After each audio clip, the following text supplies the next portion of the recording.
Okay. So, I guess we're waiting for Miss Carey and Brian. But while we're waiting for them, I'll go ahead and bring us in. Welcome to Storm King's Thunder. We will be picking up where we left off last week with the party making their way through Ironslag in an attempt to find the Conch of Teleportation. Yeah, big shenanigans and hijinks. We would like to thank a friend of the Greenwater Guildhall. If you're watching on Twitch, scroll down. You should see some tiles there. If you don't see the tiles, please click on my profile image and they should pop up for you. Each of those will take you to these fine people's websites. Today, we would like to thank Dogmight Games. Dogmight Games makes beautiful wooden products for your tabletop role-playing games such as DM screens, dice vaults, dice towers. They have this really cool thing called the player pad that is a combo combination dice vault, dice tray. It has a slot to hold your pen, and then the top is a plexiglass cover held on by magnets that is etched with your choice of character screen so that you can write down notes or track your hit points and spell slots, things like that. If you are thinking of purchasing, we have a code that is good for 10% off of everything on their website. When you check out, just put in the code FRIEND in all capital letters, and that will get you 10% off. If you're a fan of our Wednesday Night Traveler game, we also have a website for that via Obsidian Portal. The adventure log on that page is written in the manner of Traveler News Service news articles, and it details pretty much the geopolitical goings-on of the Trojan Reach as a whole, not just what the characters are doing. But, of course, if the characters do something noteworthy, they will be in the news. Usually it's probably going to be scandalous. We like to see fan likes, so if you enjoy the content, please give us a thumbs up on the front page, and we hope you enjoy. So let's see here. Carrie's here. Has anybody heard from Brian? I don't remember if he said he was going to be late. Yeah. Billy, do you know? He's not joining us today. I know that much. Yeah, on the messenger chat. That's right. He said that he wasn't going to make it today. Okay. All right. Well. Sans Weeben. Okay. All right. So we are all here. So where we left off last week, you guys had made your way down into Ironslag. And hold on here. Oh, I still have things bookmarked from last Sunday's game. Joy. That's okay. You made your way down into Ironslag, and you got into a fight with some orcs that were slaves, but they were Uncle Tom's, and they, for whatever reason, took sides with their captors, the fire giants. You made it into this area, and this here is a scaffolding that hangs over the area below it. And let's see here. I'm trying to. Oh, gotcha. Okay. So, hanging on this scaffolding, there are a couple of cranes on the edges of it, and there are on the northernmost crane. It is holding an adamantine arm. You can see that on the other side there is some scaffolding with cranes that are holding a large adamantine scimitar, and from the ceiling above you, hanging, is a large adamantine torso and with a helmed head, and it's two eyes. One eye has a gigantic ruby in it. The other eye socket is empty. And this thing is clearly a construct that is being put back together. or created or what have you. And it is just hanging over this area down below. It is 30 feet to the bottom. Or 30 feet? Yeah, I think that's right. It's 30 feet. Sounds right. And then 30 feet overhead is the top of the ceiling of Ironslag. And down below, you can see that there is a fire giant that is playing fetch with two hellhounds.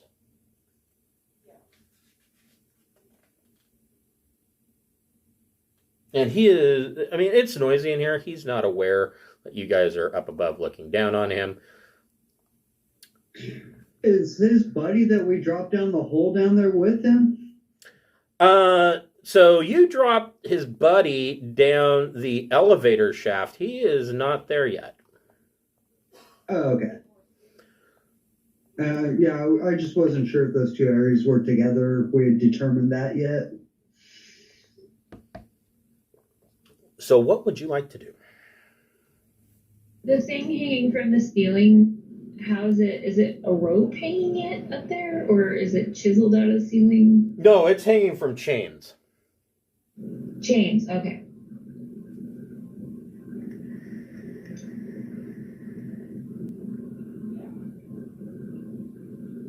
Hold on here. Do either of the flying characters want to get a better... Yeah, how high is the ceiling here? It's another 30 feet to the top. The construct torso is hanging down from the ceiling by about 10 feet. So it's 20 feet to the torso and 30 feet to the ceiling. I'm just guessing it seems like the construct couldn't even stand up in this room. Well, all the way to the floor would be, let's say, 30. So it's 60 feet all the way to the floor. This is hanging out over a 30-foot drop. Right, it seems like I thought you said the bottom of the torso is 20 feet off the floor? No, it's hanging sideways. Oh, okay. So it's 10 feet hanging down from the ceiling, and then it's 20 feet to where you're at from it, from its chest to the scaffolding, the scaffolding, the gantry, and then it's 30 feet down from the gantry. Sounds like they're building Mecha Godzilla. Out of adamantine. That's a lot of adamantine. No shit, right? Hold on here. Is there a way to sabotage it? I guess is what I'm wondering. Why is this? Destroy all the chains would take them a while to restore the I think we go in and just pull a bunch of lunch pins everywhere. That way when they go to turn it on, it just falls apart. Over successive days, I could just cast heat metal on the gantries and they're all saggy.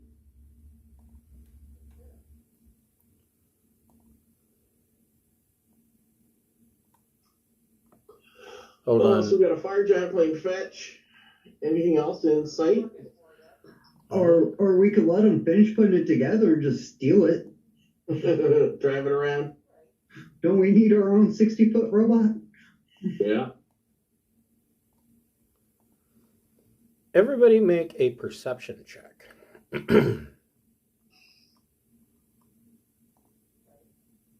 Yeah. Steve rolled like a 4. Perception. Yeah. 15.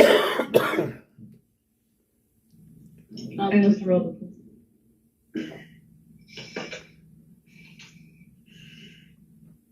What did Smokey get? a 4. Okay. So, Zinquinol and Clitaris, you notice that somebody else is coming in from beneath the gantry, coming into this open area down below. And you can see that it is a group of drow.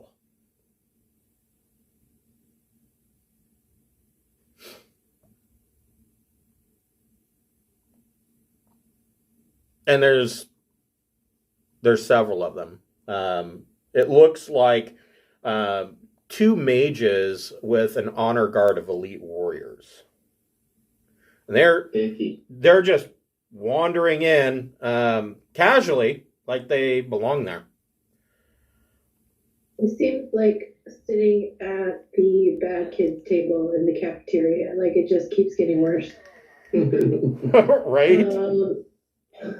Okay, so They're coming from where again?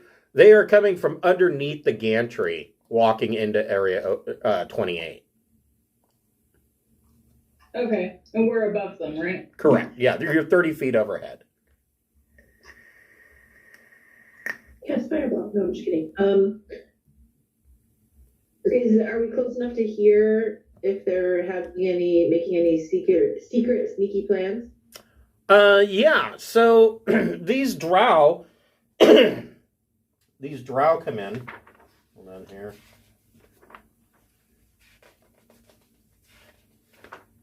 And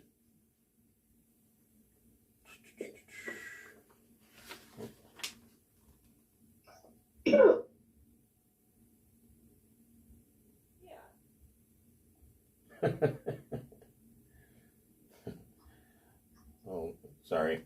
Kind of laughing at this. It's quite amusing.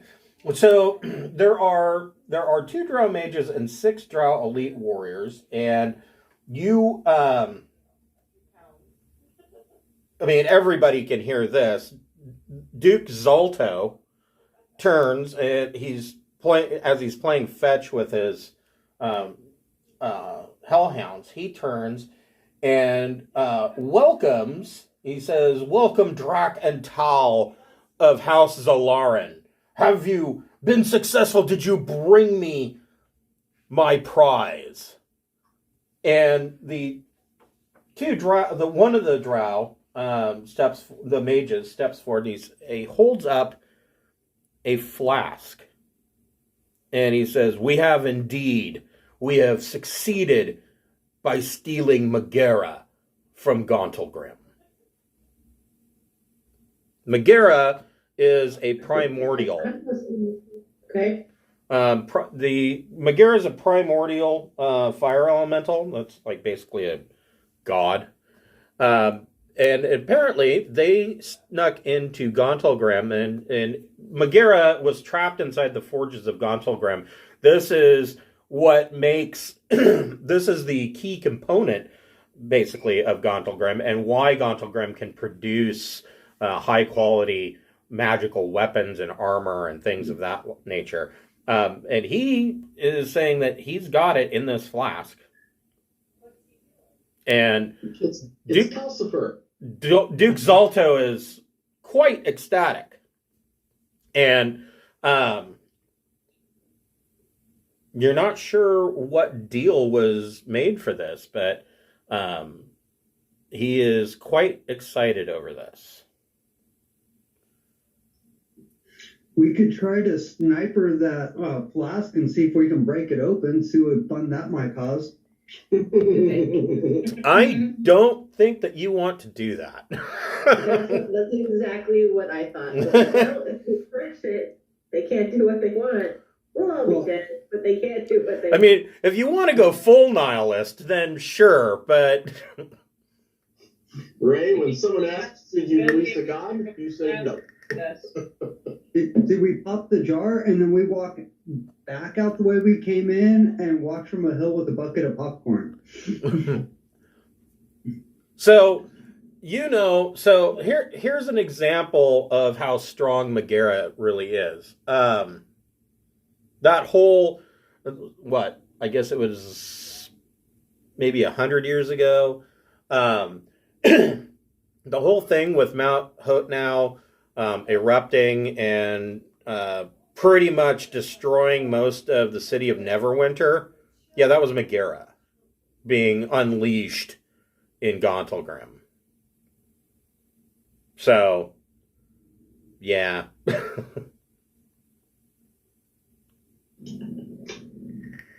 So the drow have gone for Grim, or the fire giant does?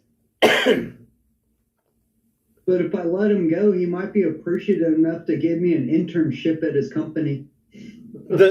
So the drow mages are holding up this flask, saying that they have succeeded in sneaking into Gauntlgram and stealing Megara.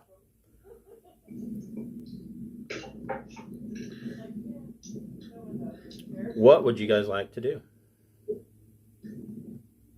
Just want to piss myself. No, I don't know. We're above them, so it'd be funny. But I won't do that. So we can let him take the flask, or we try and interfere. That's the major thing we're at. Those are the choices. Yeah. So if this thing's dangerous to everybody, I don't know why we could threaten to open it. So the other thing that you notice, this room below you where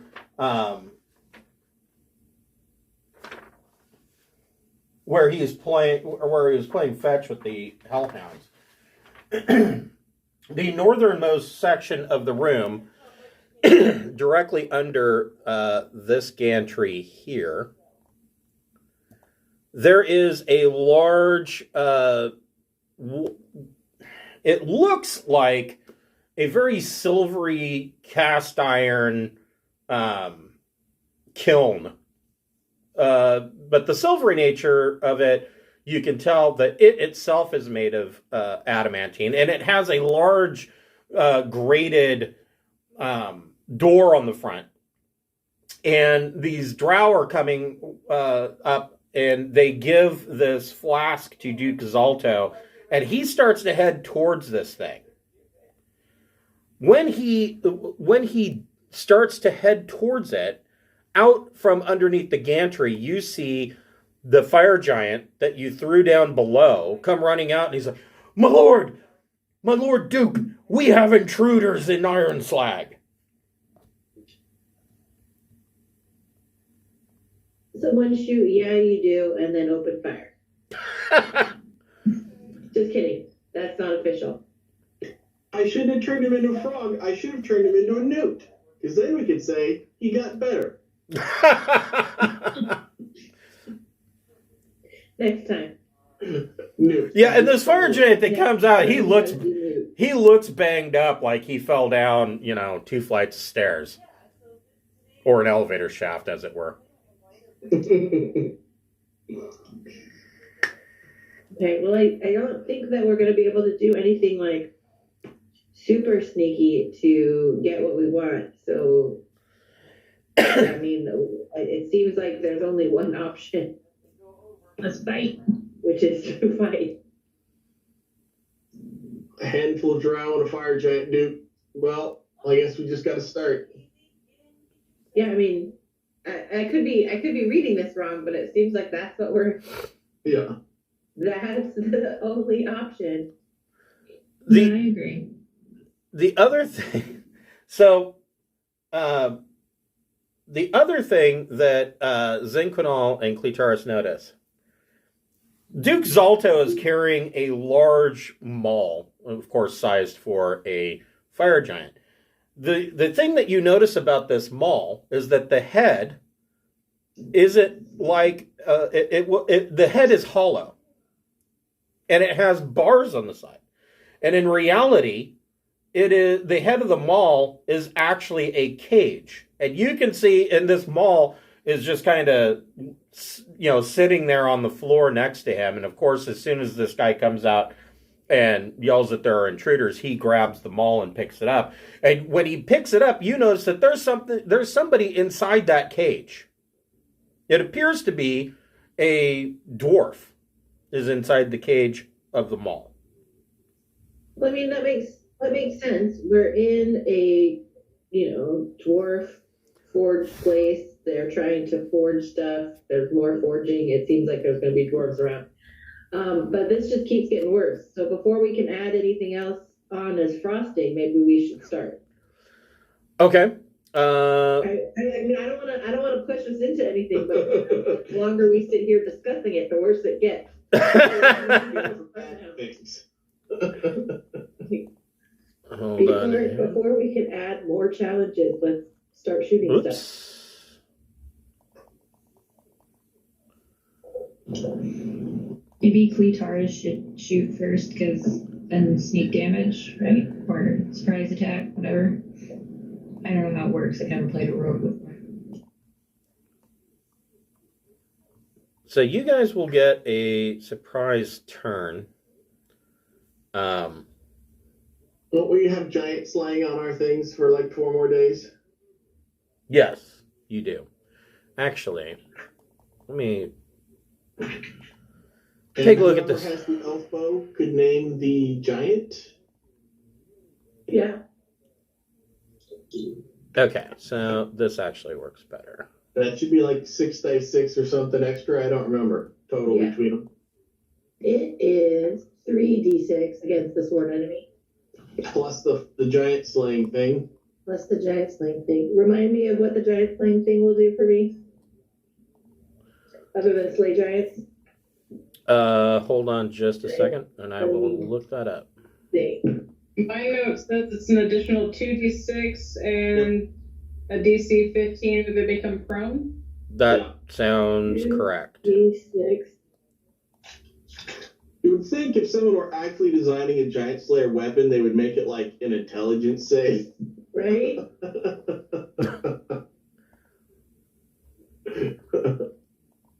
Know your audience. Yeah.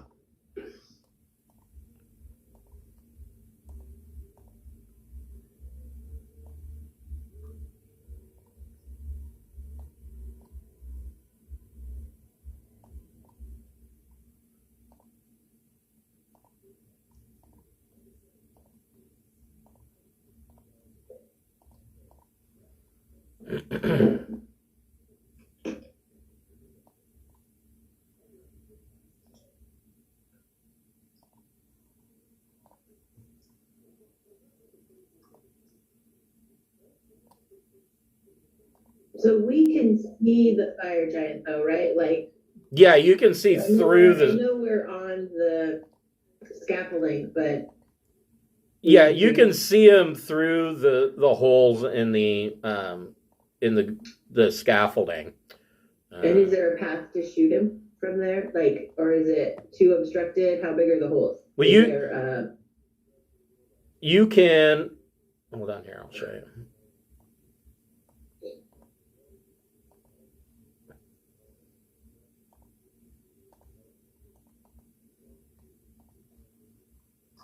Hold on just a moment.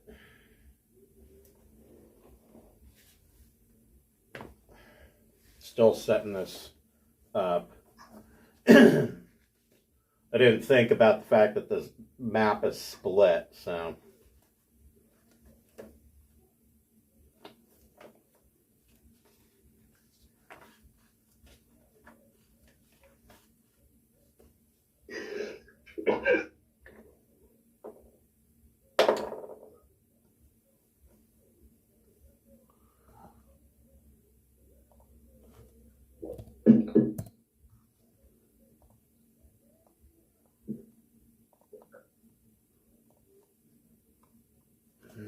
Okay.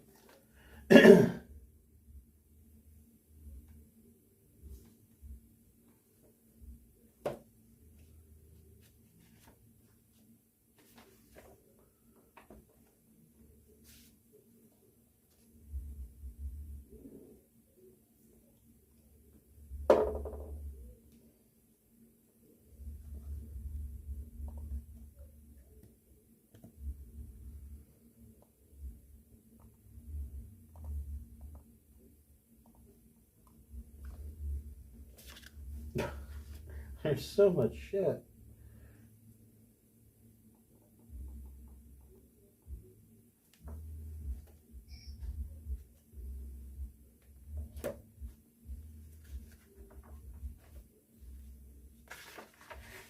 You know, what's funny about this is last night I was like, before I went to bed, It's like, do I need to do any work on tomorrow's game? No, I already prepped everything for this game. Everything should be fine.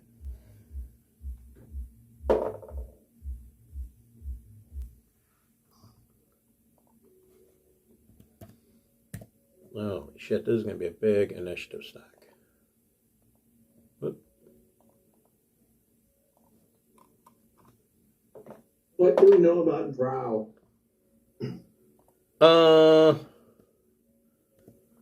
You would know that they are, you would know that they are generally thought of as evil, and that that they commonly make raids to the surface world. God damn it.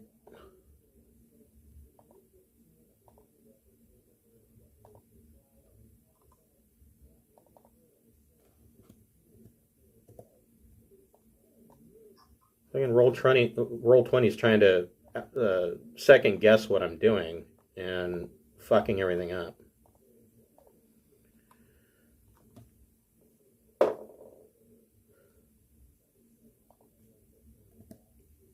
Okay, so you know that they are generally considered evil, although that there are exceptions. I mean, of course, of of Drist, and you've heard rumors of some others. You know that they have, there are multiple houses. You can make a history check, and we'll see if you know anything about House Zalaran. I'm not a history buff. Evidently not. Me neither. I was more thinking about their weaknesses or their traits or how people fight them, or what do we know about them from a practical aspect? Well, you and Zing, Elves. yeah, you know they're elves, but aside from that, evidently you don't know much. So this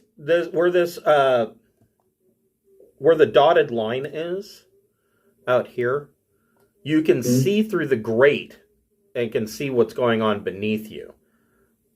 And this guy actually has come out like right here. So, whoops. You guys will get one surprise turn, and you can pick. Well, first of all, everybody needs to roll a niche, which it seems that you have, except for Smokey and Zank.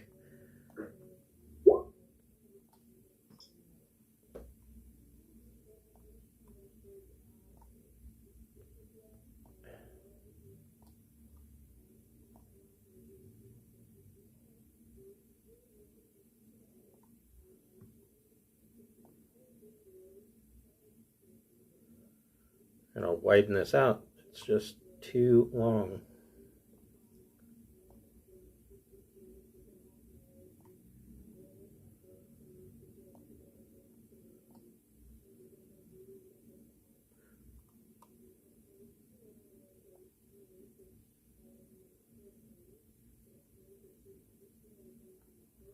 Between Steve the Devil and Zinquinol, which one of you wants to go first? Zinc can go first. Okay. Okay, yep, I'll go first. That's fine. So which of you wants to make the surprise turn and get things started? Is our plan just to kill everybody? I think so. Is it not? I do believe that's a general idea. Actually, Duke Zalto had moved up here. Open to hearing it put to committee. Kill one, think dead, then move to the next week's Then thing. move. Repeat. Slay one thing, move on, repeat. So which Okay, of you? have a good area of effects. All the fire giants will be immune to fire. And the drow will be sneaky bastards, would be my impression. Mhm.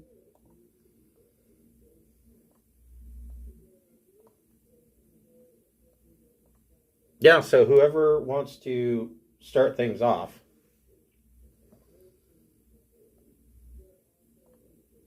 You want to just go down the initiative, skipping the not nice guys, and then go from there? So that would put. Well, First. only one of you is going to get a surprise turn because that is going to. I mean, they're already alerted to the fact that people are inside, that there are intruders. So one of you will get a surprise turn, and then we'll start initiative. So, Scaly, you wanted to do an area effect? Put a big box around as many as possible? That's what I saw the plan? That's what I was drawing out, but I think sneak attack, oath, bow, giant slayer might actually be a better opening play. Okay. Yeah. All right. He's got a hammer. You've got a bow. So if you're wanting to pick, this fire giant has already taken damage. And has considerably less than Duke Zalto. So Yeah, save the oath bonus for the next guy, but yeah, see if you can bring down lesser giant in a turn or two. Okay. Can the oath be moved? no, because the oath you have to wait until the next dawn before you can. Before you can do it again. Okay. Right. So yeah, I will fire on fire giant. Okay. Not saying the magic words. Okay.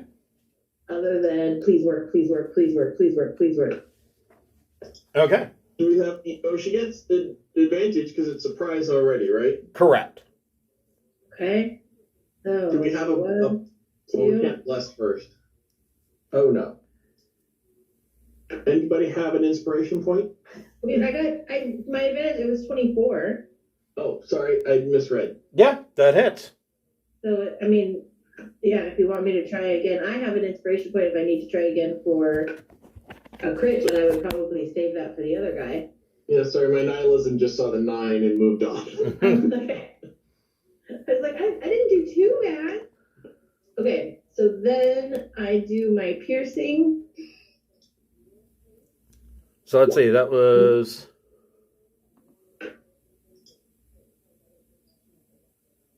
Against sworn enemy, so is that all together? So you got. Divine strike, so You got. 18. Wait. So 24 to hit. You got. For the hit. So you did. I did 3 piercing plus 10 for my sworn enemy plus 5 for my divine strike. How do you have a sworn enemy? Oh, I didn't have a sworn enemy. Okay, so 8. Okay. And then roll 2d. Then you need to roll 2d6 for the giant slaying. Yes. 2d6 for giant slaying. And do you have sneak attack? 2. No. 6 more. That was very underwhelming. Okay. Sorry, everybody. And he needs to make So 14. a check. Hold on here and let me double check how that actually works. I know he needs to make a check. I don't know what next. Let's see here. DC 15 strength for prone. Yes, it is. Okay.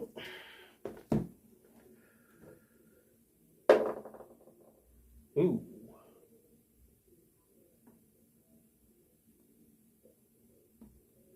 So he gets a 25 to save, and he is not prone. He is, however, very pissed off. So we are in round 1. Keep in mind you are 30 feet above this.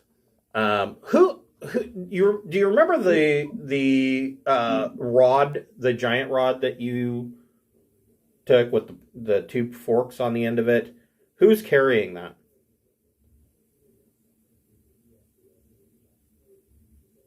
Anybody? I I thought don't it was remember.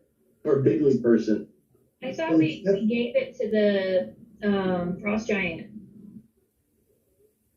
Oh, that's right. You gave it to. Okay. Yeah, I was like, definitely not Steve. Steve, make an Arcana check.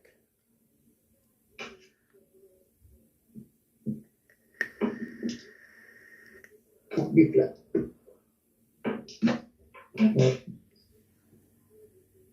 12, sadly. Well, that is enough. You know that Tessie, knock it off. You know that rod was used by fire giants to find things. It was called the Rod of the Vonendod.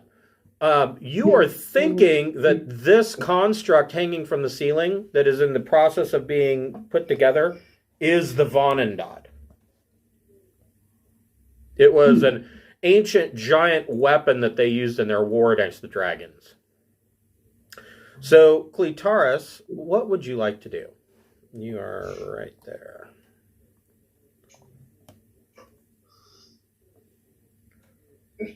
How high up is the platform in comparison to Big Baddie here? Wow. So he is like, it's probably only 10 feet down to the top of his head.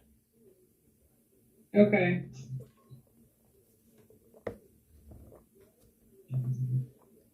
You know, being giants and all.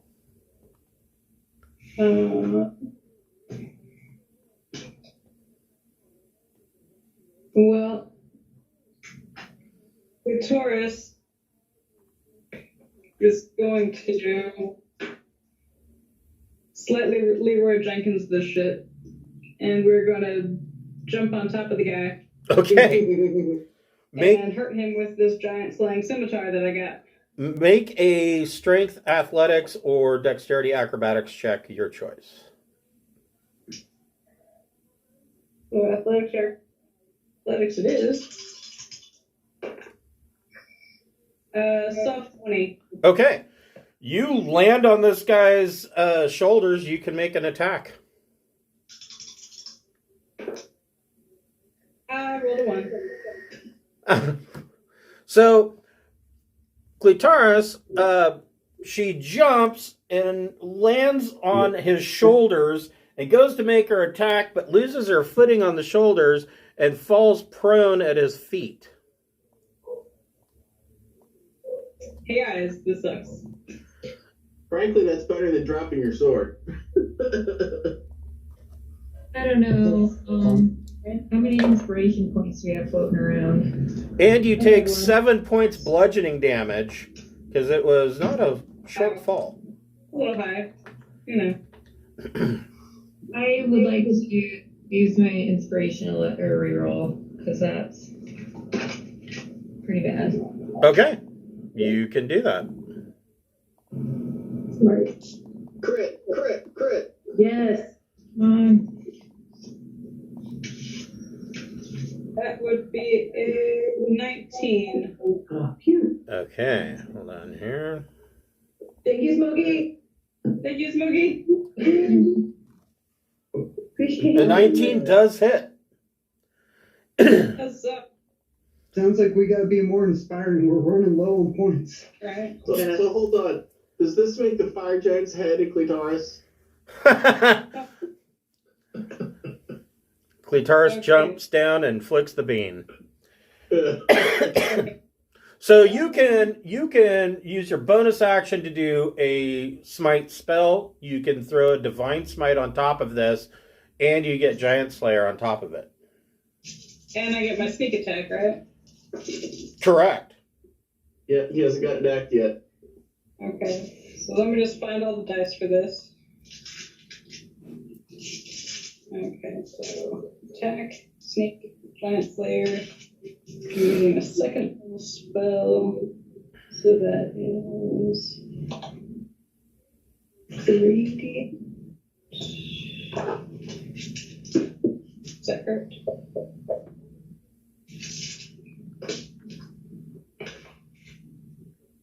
Depends on how much. It's 2D plus 1. That's first level. Mm-hmm. So that's 3D. Okay. And you also spend spell point and drop more smite on it too. You can do 2 types of smites at once. You can do a divine smite and a spell smite at the same time.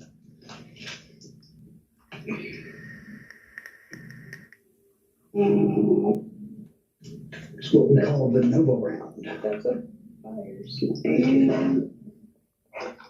In Battletech, that would be called an Alpha Strike. Ooh. Damn the heat gauge. Fire everything. So we'll go with this one. It's not fire. And that's an extra D6.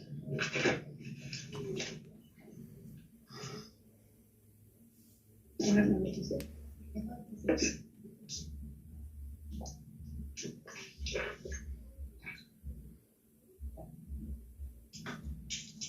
Okay.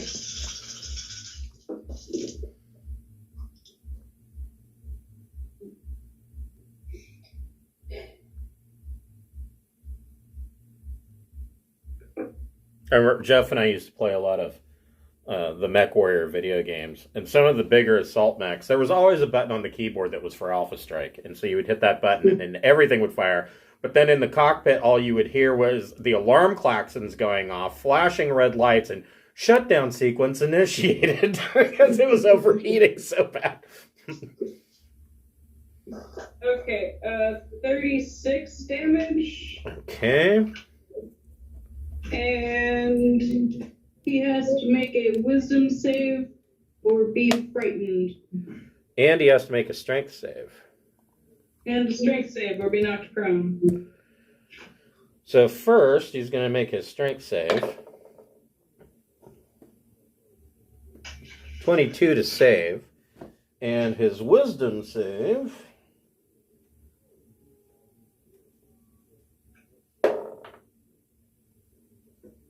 $15 to save.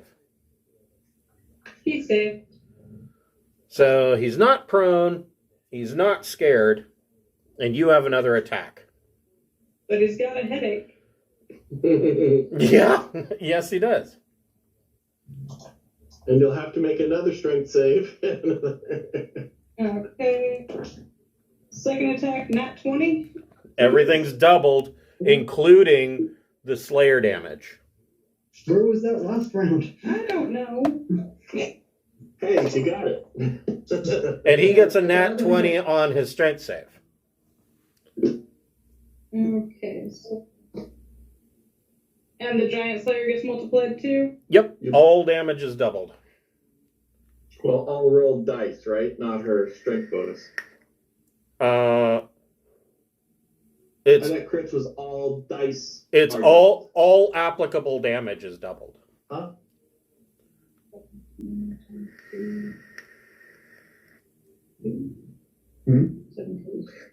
Which is why I always tell people, I mean, you don't have to roll the dice twice. Just take it times 2.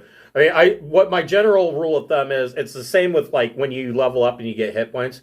You can roll for it. If you get lower than the average, just take the average. With critical hits, if you roll really well the first time, don't roll a second time, just times 2. Okay, so 34. Nice. Second. Okay. He is not looking good, but he is still up. God, if you guys keep hitting him like that, though, he won't be up for long. Does he have to make another prone save? He already did. He got a nat 20. Oh, okay. Never mind. Okay. So that is Cletaris standing triumphant on top of the shoulders of a really pissed off fire giant. I mean, he was already pissed off. He didn't really appreciate being turned into a frog. That already kind of shit in his Cheerios this morning. So, Smokey. That's his I hate Mondays meme. Yes. He got turned into a frog. Yes. I hate Mondays. Smokey, what would you like to do? I think I'll move over here, and then I can like shoot him with my bow from here, right? Yes, you can. And he's big enough. I'm not going to say you don't have to worry about Clitaris. So you're not at disadvantage. Okay, cool.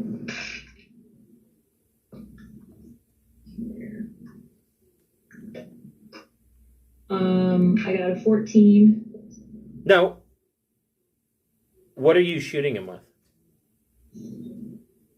A longbow. Okay. Is 14 missed? 14 does. Yeah, 14 bounces off of his plate armor. Shit, I rolled a 1. So you go to fire your bow and the bowstring breaks. God damn it. Okay, fine. As a bonus action, I'm going to. Smokey, do you want to use my inspiration to re-roll your bowstring break? I don't know. I might just hop down and just start wailing on stuff with my sword. Yeah, if you are into continuing the Leroy Jenkins tradition, I'm not here to stop you. But since you so graciously gave your inspiration point, I figured the least I could do is offer mine. Well, thank you. But yes, if you want to just go full berserker, knock yourself out.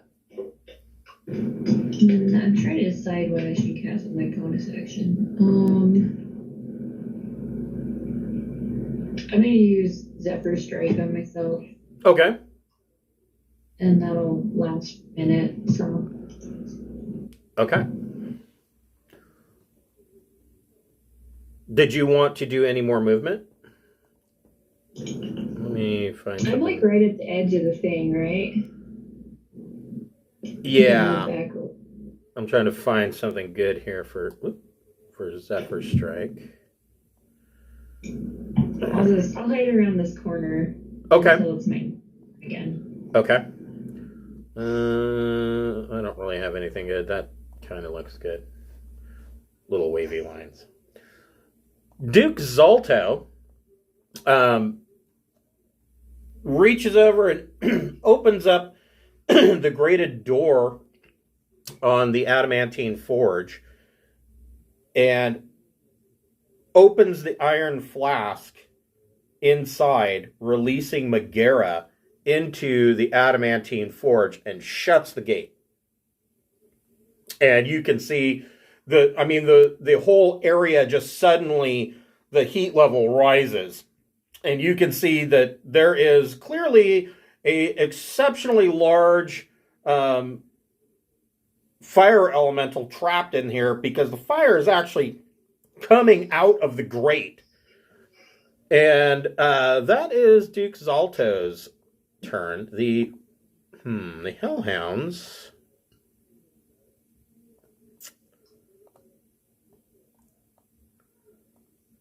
This Hellhound. Wait.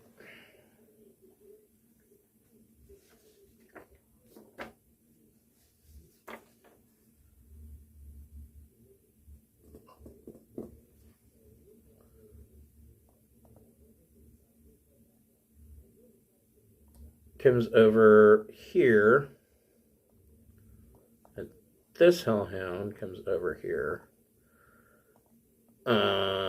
And they are just at the feet of this fire giant looking up at Clitaris, licking their lips. The Drow Elite Warriors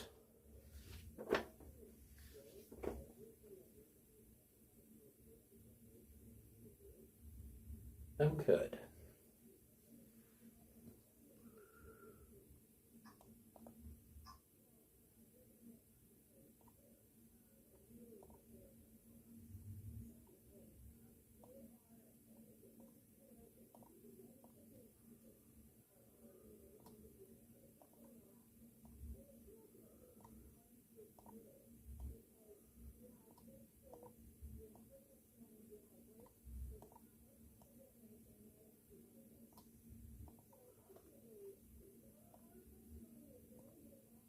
The Drow Elite Warriors are going to open fire with hand crossbows.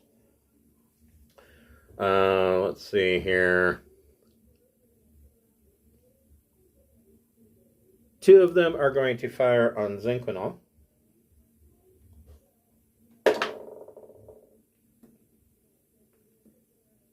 $21 to hit.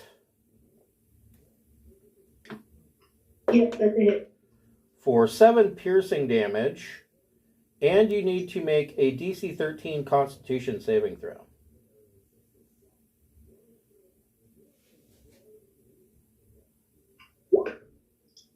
Four. Oh no.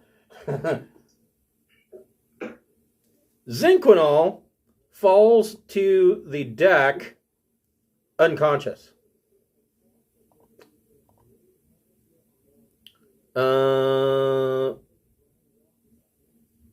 The second Drow warrior, rather than shoot at Zinc, is going to shoot at Scaly. Well, But he's at we're 30 feet disadvantage. up on a platform, Yes. and I'm 50 feet up from that. I mean, I'm on my broom all the time. So I'm not sure what the range is with the crossbow. He can still make the shot.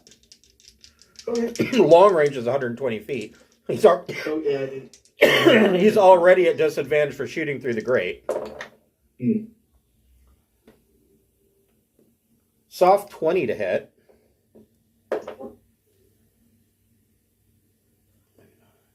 For 11 points of piercing, and make a DC 13 con save.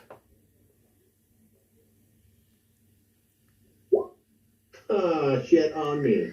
So you don't fall unconscious, but you do have the poisoned condition for the next hour. Let's see here.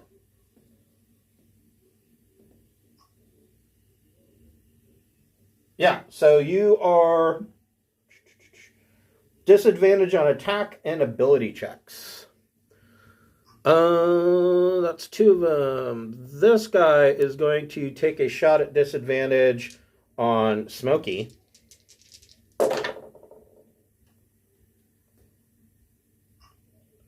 $19 to hit. Yep, that hits. For 8 points of piercing damage. And make a DC 13 Constitution saving throw.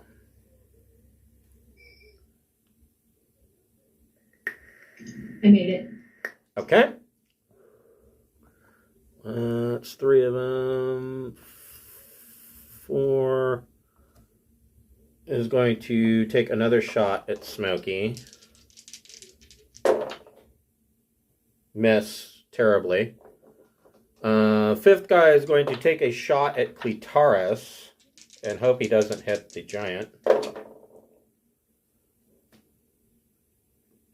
19 to hit.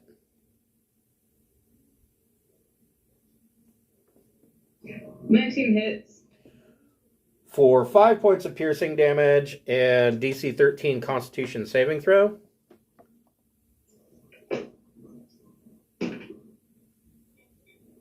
Uh, 16. Okay. And the last guy is going to take a shot at Clitaris because he thinks that that's probably a good idea. 18 to hit. Miss. Okay. Tal Zalarin. Which one is he? He is this one. Let's see. He casts Mage Armor on himself.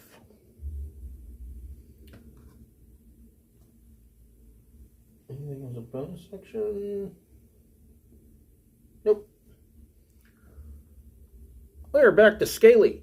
What would you like to do? I will cast Wall of Fire.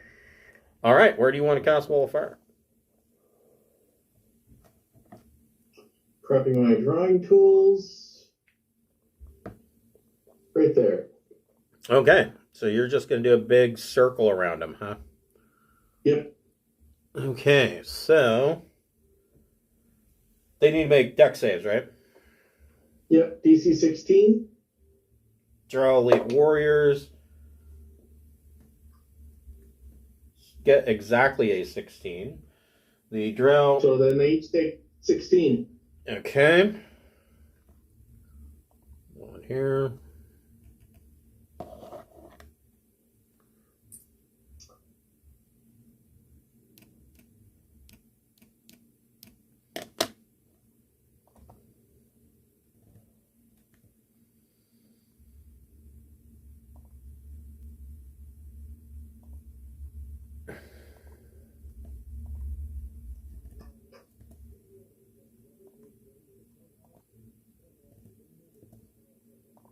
And then I will.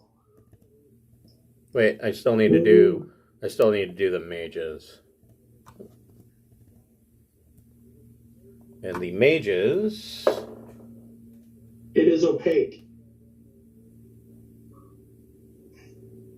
The mages get a 15. So how much damage will they take? 32. Okay. They are not happy about that.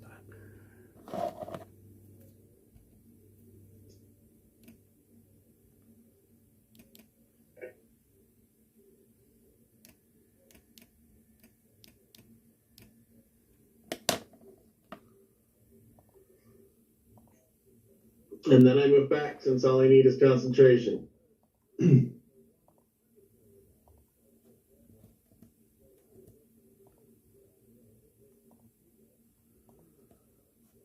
on here. I need to find the other guy.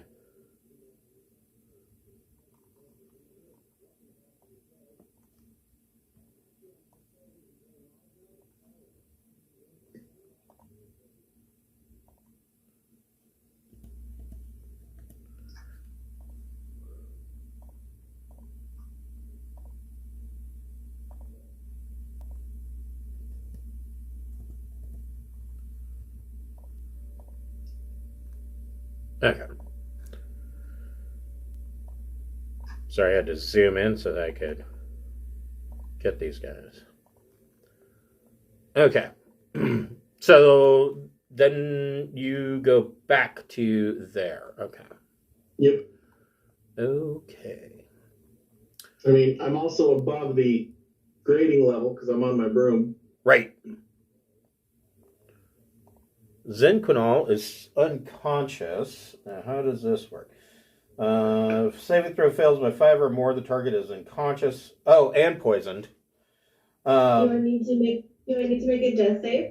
No. Because I took it as 43 points of damage.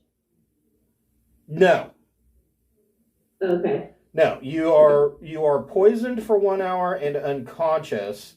Target wakes up if it takes damage or if another creature takes an action to shake it awake.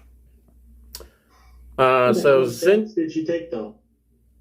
she took was 1d6 plus 4. It had been just 7, and then you said you're unconscious. Right. So The crossbow bolt does 7 points of damage and you pass out.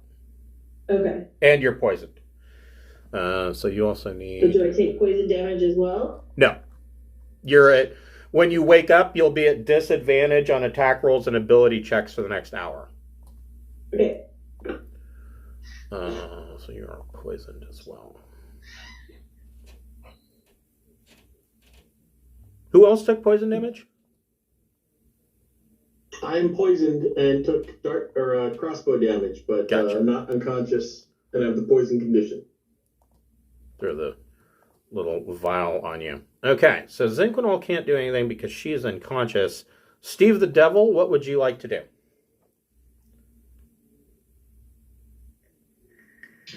Backtrack and not start this fight.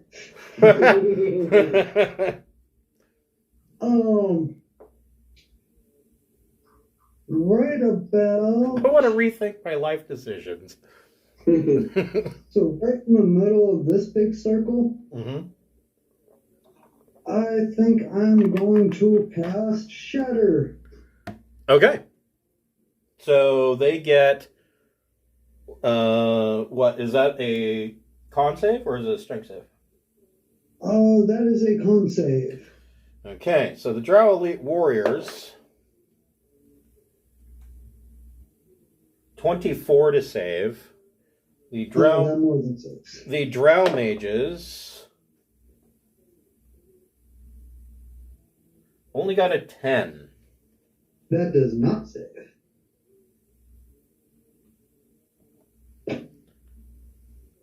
Double check on that one. And because this is a warlock spell, it's getting cast as a 5th level. So do the drow elite warriors that save, do they take half damage from that? Yeah, Okay. yeah, successful is half. So that's going to be 68.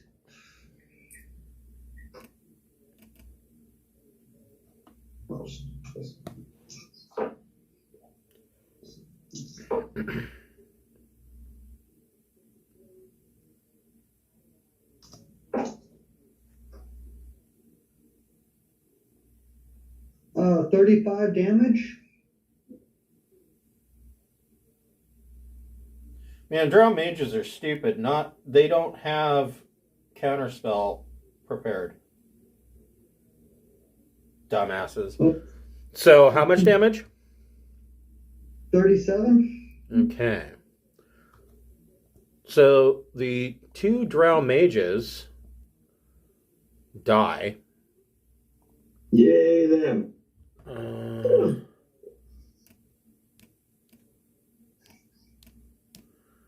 And the drow elite warriors all take 18.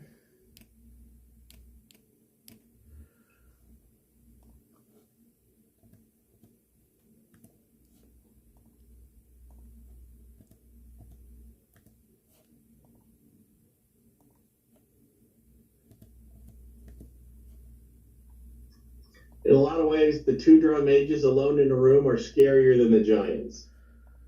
Yeah, true. Yeah, I wanted to kind of thin down the herd a little bit.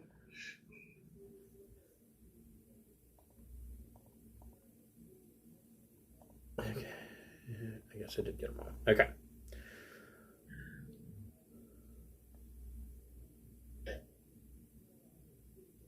I feel like I'm missing one.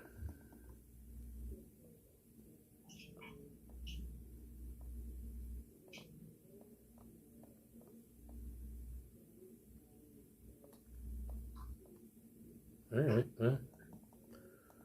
Okay. Scaly, would the hex spell benefit? Would you want to do that, or you want to go a different route? The polymorph's a single target thing, and if we don't have a massive cliff to knock them off, they'll just be revert. It's kind of like my shape change. The damage they take as a frog or whatever is passed through, but that's why falling damage is useful. It's massive. Oh yeah, well I was thinking more of just to kind of remove, like minimize what they can do until we finish the other divide and conquer-esque. I think odds are good the drow remaining are a turn or two to live. All right, we can go a different route. That works. They got to get out of the firewall too, remember? True. Well, I was thinking the big guys.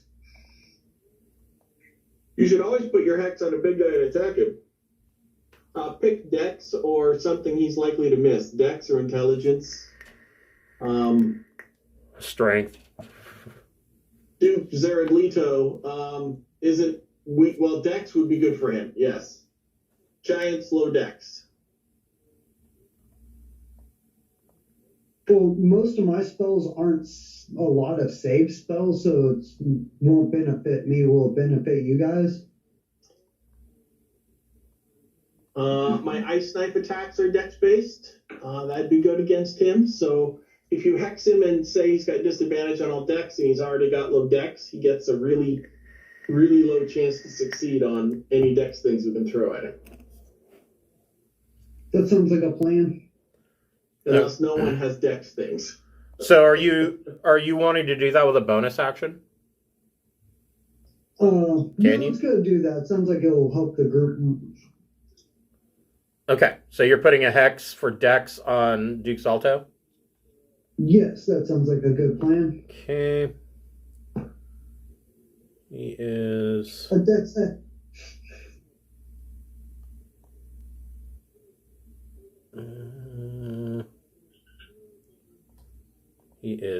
Zito.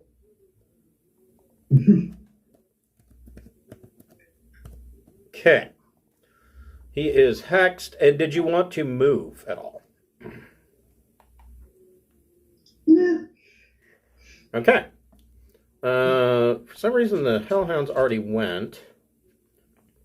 The Fire Giant.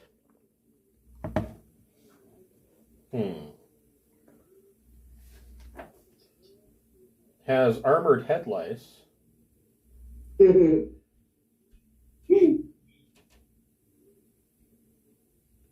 He is going to reach up and try to grab Clitaris in his hand. No touchy. And fucks that up completely. He gets a Nice. 9. So Clitaris, go ahead and make a strength check. I'm sure you can beat a 9.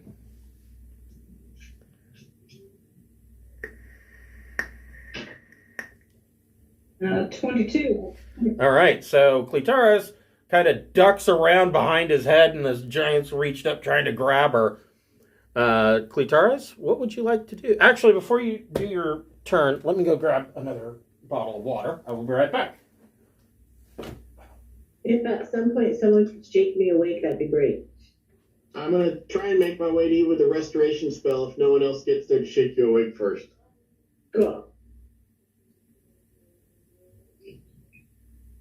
And I don't know how you're going ahead of me and Steve. Me? Scaly? No, I'm number 5. I got 4 turns. to Yeah, go.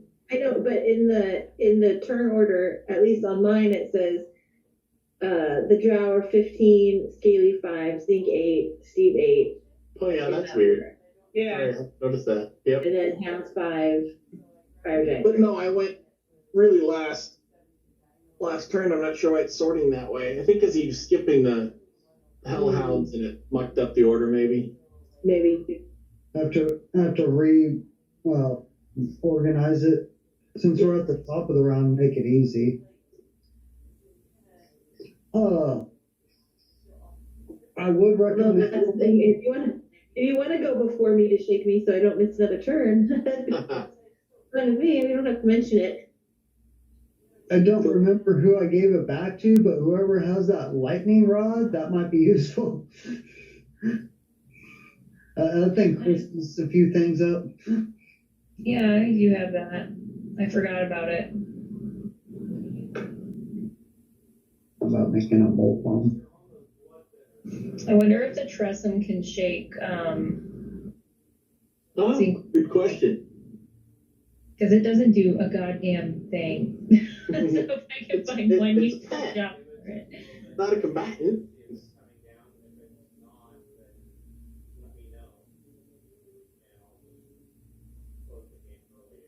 I think that's a good question for Chris. Can you send the Tressum over to wake up the Zinker?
Okay, I'm back. Sorry, guys.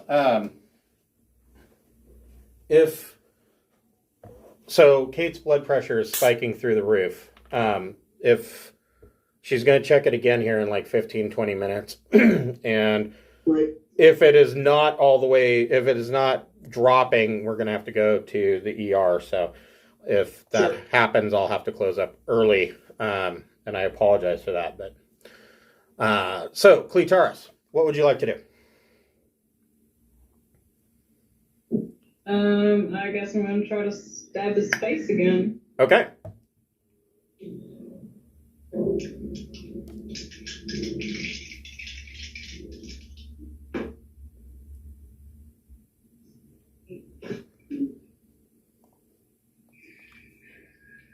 $26. Yes.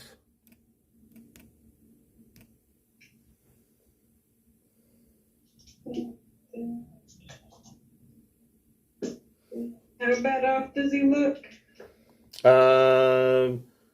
He's for a giant. He's hurting pretty bad.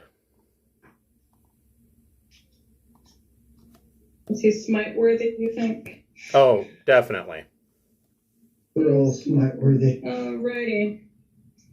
And we will smote him.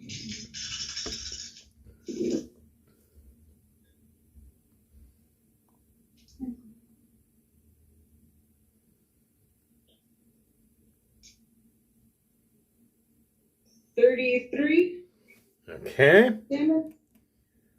Your next attack. Is prone. He's not. He's still up.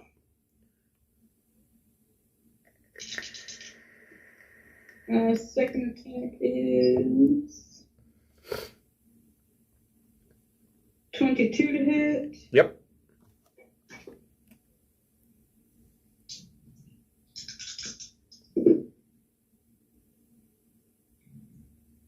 For 20 damage. For 20? Yes. Okay. He is quite woozy and wobbly, but still standing after that. Anything with a bonus action and or movement. Does he get knocked prone by any giant Oh, player stuff? That's right. He has to make 2 of those. He does get knocked prone. So if I'm riding a giant as he's falling, how's that going to work? You need to make a DC 12 dexterity saving throw. Okay. Ride him down like a surfboard.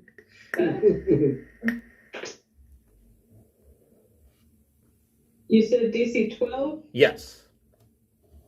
13. Okay. So you hop off of the giant over here, and he falls and hits the ground, and he is not looking well. Anything with movement. Or bonus action, for that matter. What's this thing? That's just a part of the superstructure that is the Adamantine Forge.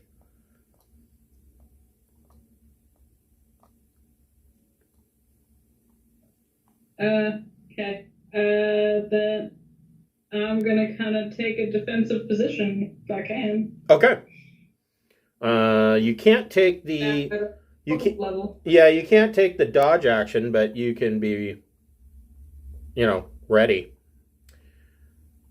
I'll be ready for that. Kick mud in his eye.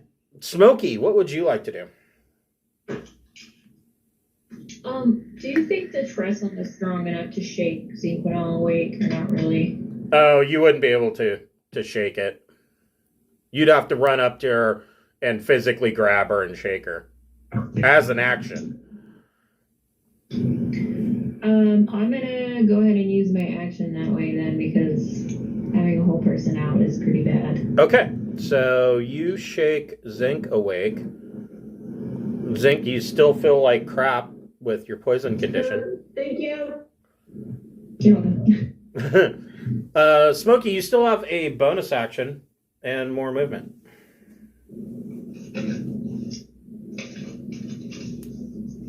I have a bunch more movement because I have Zephyr Strike. Right. So I think I'll hop down off of this with some of my movement. Okay. Don't go in the fire. Yeah. Okay, up there. So are you jumping and grabbing on to the Vonendad, or are you jumping all the way to the floor? What's the Ronin dog? That's this big construct. Oh.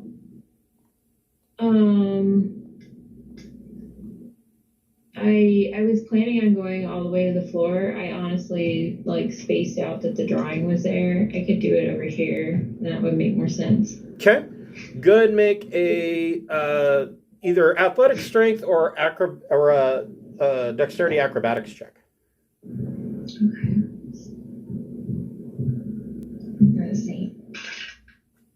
Shit. I got 5. Okay. You don't fall prone, but you do take 6 points of bludgeoning damage, Fair enough. and are grabbing your shin.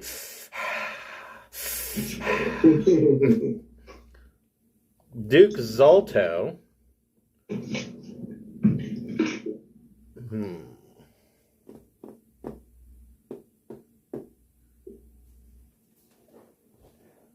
Is going to be pissed off.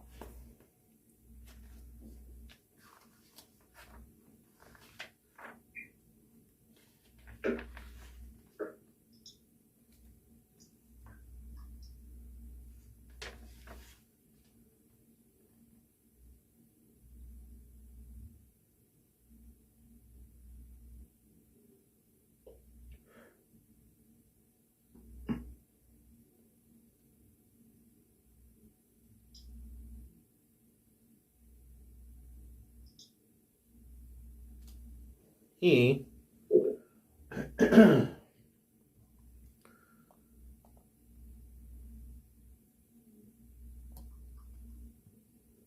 steps up here and is going to make 2 swings with his maul on Clitaris. His maul has 10-foot reach.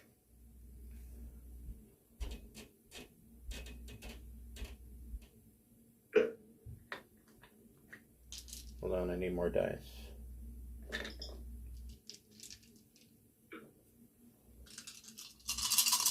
First attack. 21 to hit. Yeah, it is. Okay.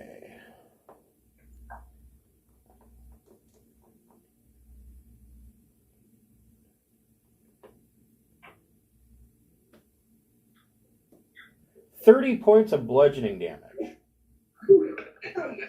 And so when this maul just smacks you right in the chest, and inside the cage and the maul, the dwarf slams against both sides every time this maul hits. Zalto's second attack on Clitaris is another 21 to hit. Yeah.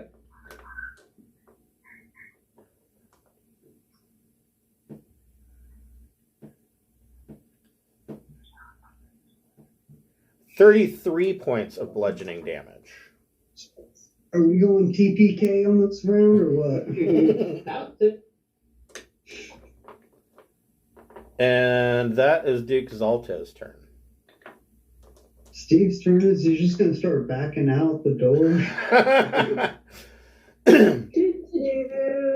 Good luck, guys. Good job. Is Clitaris still up?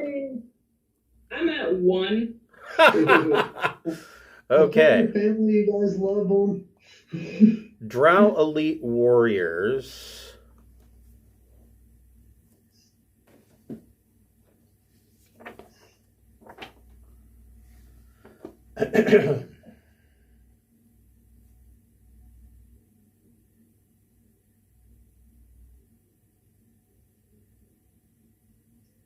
3 of them drop their hand crossbows and draw their swords. When they pass through the wall, they take damage and a dex save. Okay.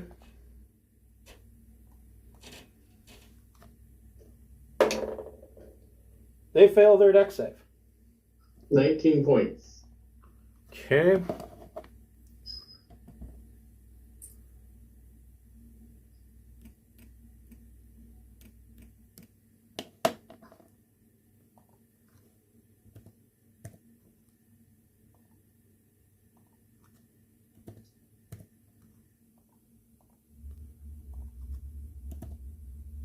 And they are going to each make 2 attacks on Smokey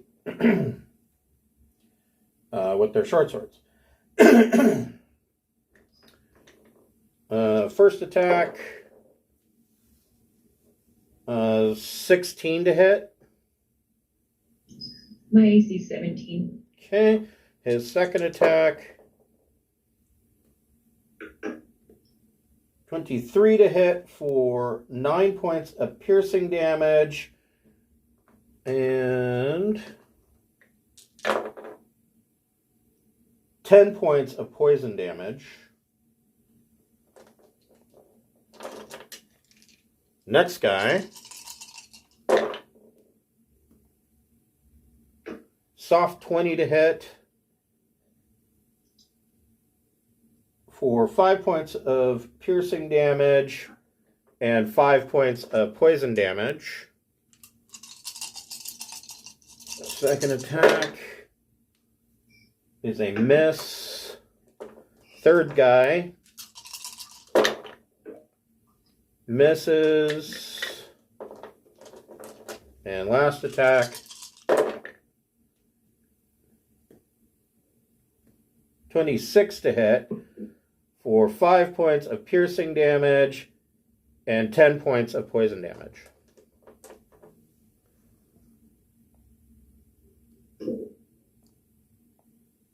Okay, and these 2 drow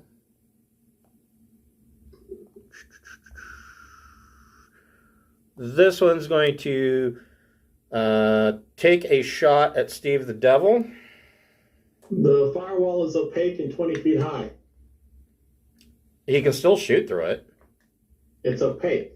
So he's at disadvantage. He's already at disadvantage. Okay. It doesn't matter. Sorry, I was remembering the iron grate. I just want to be sure it's not a wind wall or something they can see through. Yeah, no.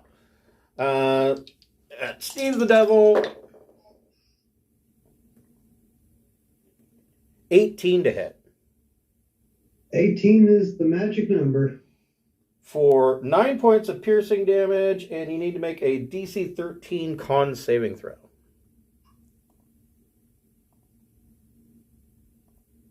Con, you say? Yes. Actually, that could come.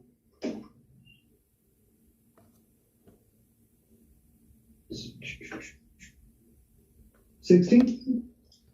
Okay, you are not poisoned for an hour, and you are not unconscious.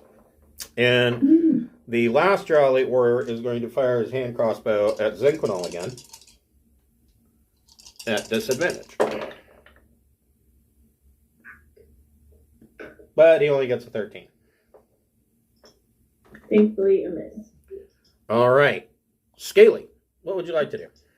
Actually, I'm in the wrong order, but they're within 10 feet of the face of the wall, so they still take damage for ending their turn there.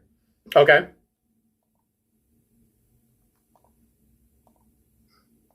DC 16, or, well, no, Wall of Fire doesn't say there's another save on passing through. So, no, they take 25.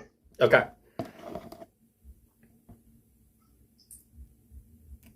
And I shouldn't be before the people who rolled 8 on their initiative. Oh. I don't know how you ended up there. I think when you skip the Hellhounds, it changed the order. Yeah.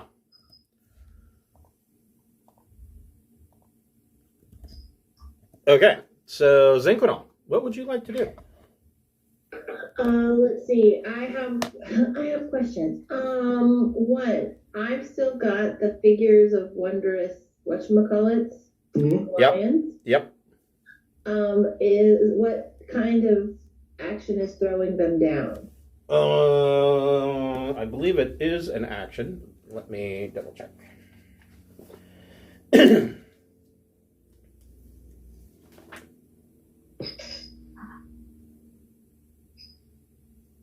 You can use one figurine or both simultaneously. Let's see here. You use an action to speak the command word and throw the figurine to a point on the ground within 60 feet of you. Okay. Hold on just a second. Let me think about that.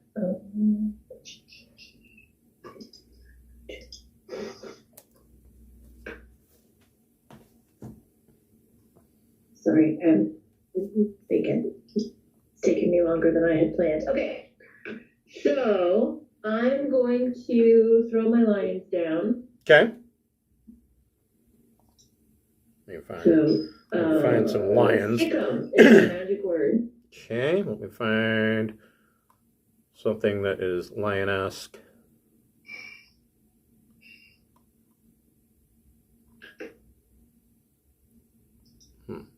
Okay, well, dog it is. Where are you throwing them? I'm throwing them down here. Wait, that didn't help because I was not on the right function. Down here. Okay.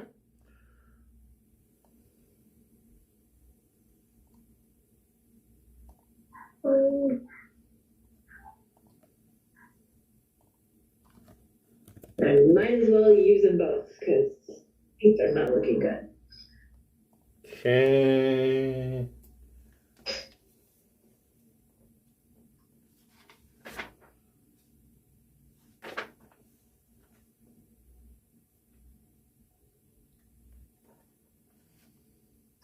So they have movement of 50 feet and 26 hit points.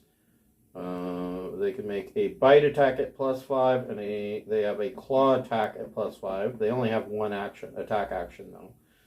They do have pounce, running leap, pack tactics, and keen smell. So let's see here.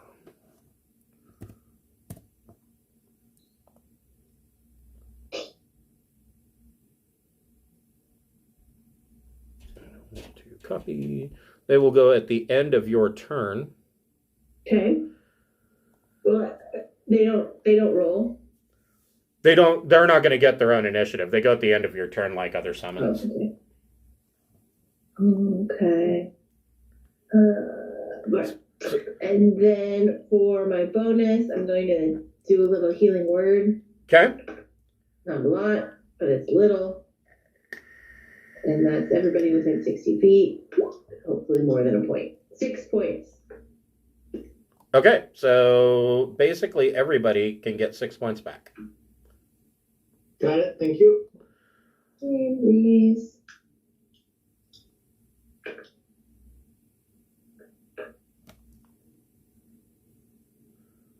And then did Zinquinol want to move anywhere? No. Okay, so what would you like your lions to do? I would like my lions to attack the fire giant first. Okay, your first lion. He's the lowest, right? Yeah. So your first giant, your first lion, do you want it to make a bite attack or a claw attack? I would like it to make a bite attack. Okay. And since one of the allies of the lion is within 5 feet, I get advantage. Correct, because it is pack tactics. Sweet. Go, kitty. That is a miss. 17 is a miss? Yes. Boom. Okay, then the other one's going to try it.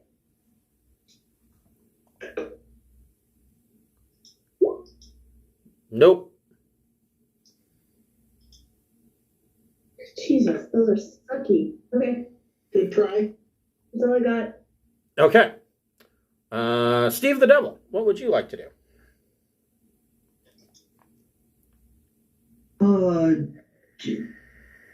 That's a good question.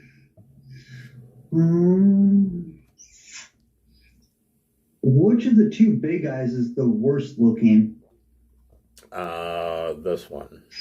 He is fucked up. Pretty fucked up. Yeah. And he's prone, but that doesn't help you. In fact, for ranged attacks, it makes you at disadvantage.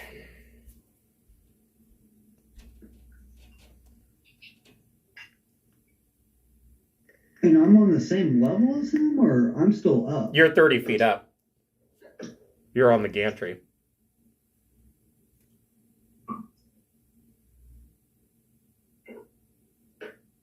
Well,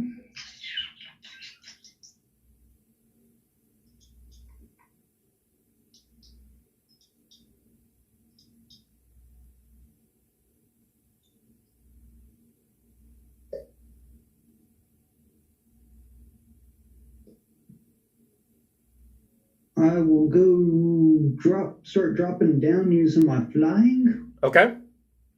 So I should probably be 30 feet at this point. I'm probably 20 feet up after my movement. What's your flying speed? Same as my walk speed. You can get all the way to the floor then. Wouldn't that be a double movement though? No, because so double movement would be that you move your entire movement twice, but you're not. So, and this is they're not clear in the rules. There's nothing to prevent you from walking 30 feet and flying 30 feet. Oh, see, I always considered it that all one movement. No, I allow it. I allow you to do both. So, yeah, you can make it clear to the ground. You could make an attack at advantage with your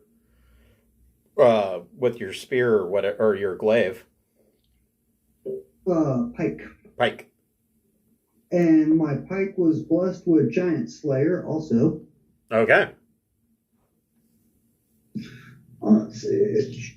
So you have advantage on that attack because he is prone.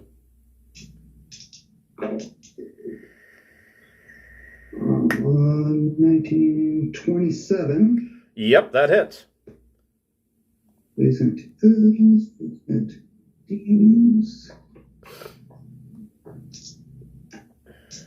10, 2d8.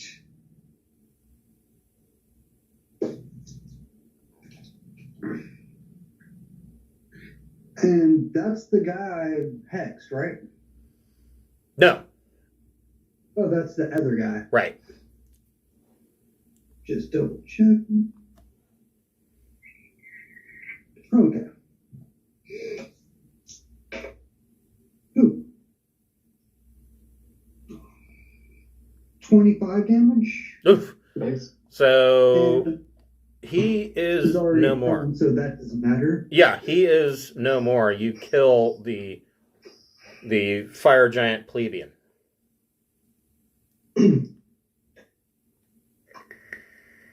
How far away is that doggy in the window?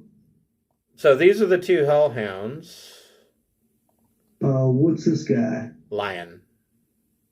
Lion? So the hellhounds are 20 feet away from The you. lion is friendly, I promise. Ineffective, but friendly. Well, I should still have like 10 foot of fly left. Really, I only need to take and finish my movement out to there and take my second attack on that hellhound. Okay. And then that one. Woo! So Steve flies and lands and stubs his toe and falls prone. Ow. Scaly, what would you like to do? How is everybody taking some damage? I know Clitoris is fucked up. I'm trying to weigh a mass cure wounds versus tidal wave for damage. I have 20 HP left, so I'm under half. I have a booble on my toe. I need immediate attention. And Smoke, you took some damage? Yeah, I'm gonna use my wand of lightning next time also, so I'll fuck somebody. I'll go for some healing then from the staff, which is, there we go.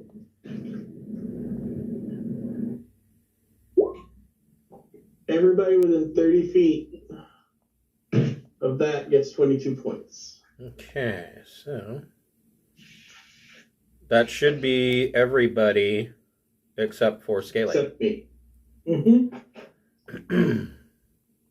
And then I will move. There, I'm still flying. And who still needs, let's see it first. Healing word range 60. Yeah, I'll healing word up there. Okay. Another 9 points.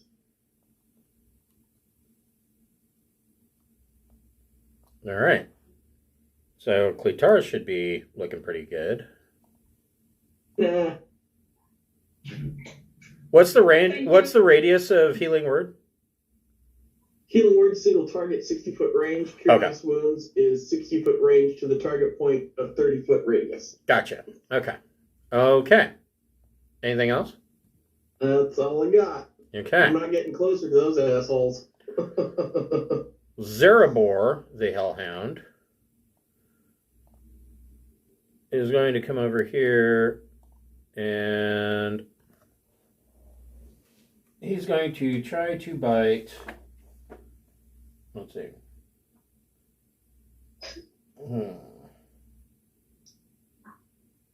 He is going to bite, or attempt to bite, Steve the Devil.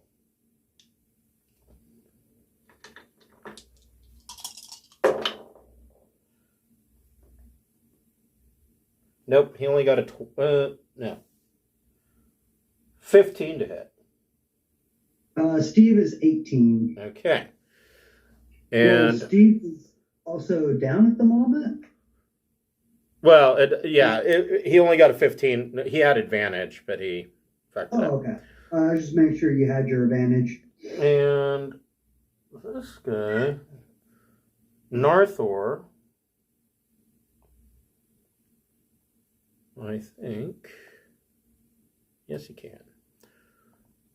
The two lions need to make a DC 12 dexterity saving throw.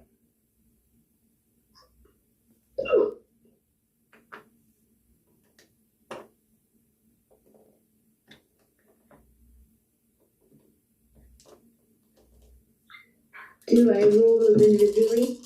Yeah, you can roll them individually. Do I have to? Because the first one crit. Okay. No, I mean if you want to just roll once, you can. I do. I'll apply the crit to both of them. That'd be great. Okay, so they'll take half They're okay damage. now. So let's see here.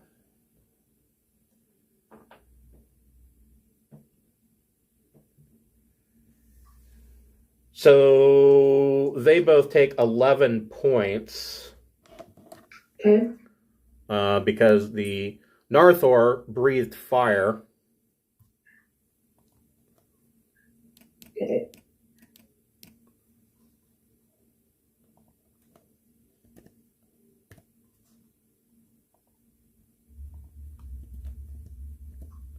Okay.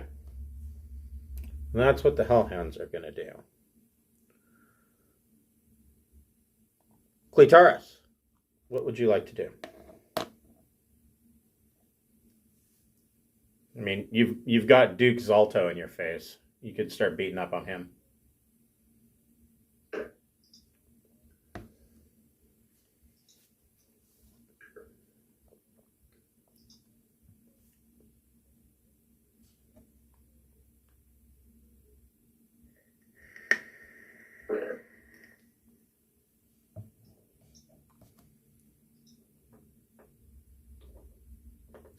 The Taurus? Are you guys muted?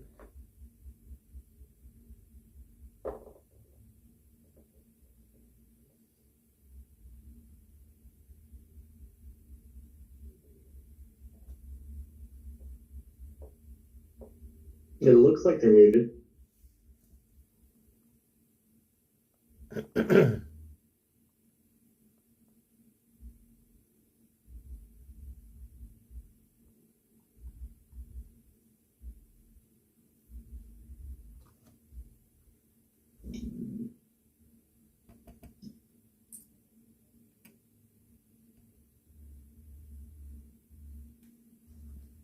Billy. Yeah. Sorry. No problem. Cyril's asking me questions about the bleeding eyeball. Oh. That guy. Yeah, that's the hex. Yep. Disadvantage on dexterity saves. Okay.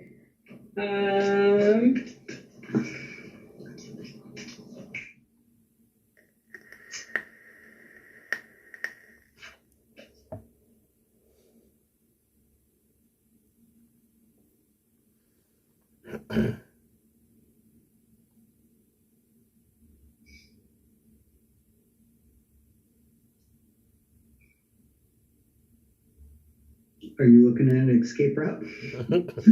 No. Our paladin saying fuck us? Considering what I just did, yes. Alright. I guess we're gonna wail on this guy who's wailing on me. Okay.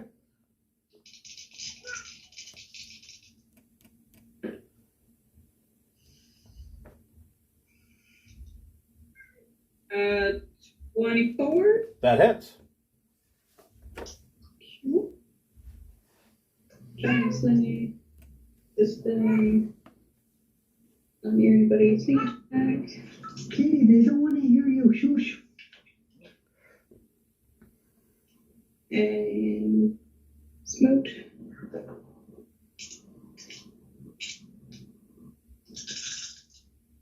Yeah, you're probably going to want to put all the things on the attack. Just keep in mind that he is immune to fire damage.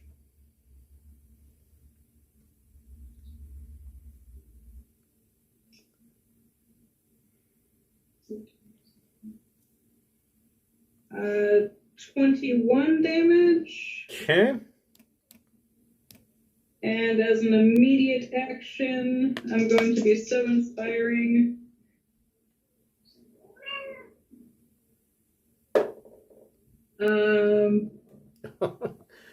That I'm gonna give myself 7 and this person's gonna get 6 temporary hit points. Okay. And you hit Duke Zalto, and he falls prone to the ground. He got a nat 1 on his save.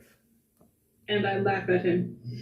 As soon as he drops, this Wolfie, or this Hellhound, will get the transfer of the hex. He's not dead. He's not dead. He just fell prone. Oh. He fell prone from the giant slaying. Okay, and second attack. And you get advantage on your second attack. Alright. We'll stay with that in there. So 27 to hit. Yep. Giant slaying attack. I'll just smoke on that one.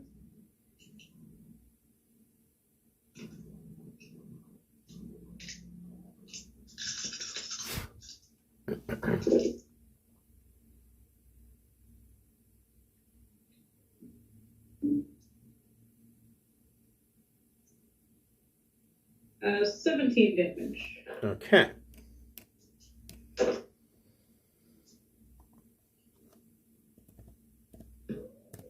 All right.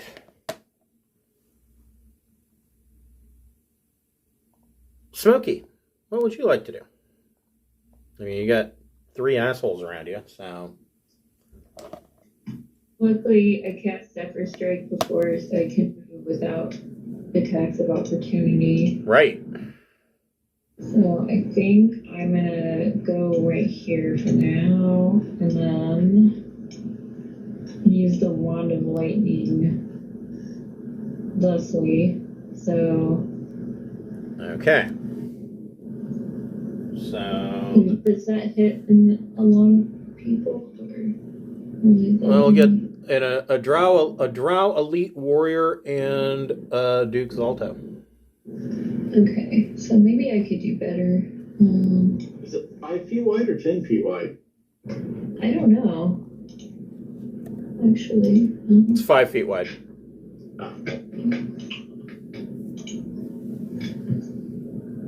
So you could get 2 drow elite warriors and Duke Zalto in that shot.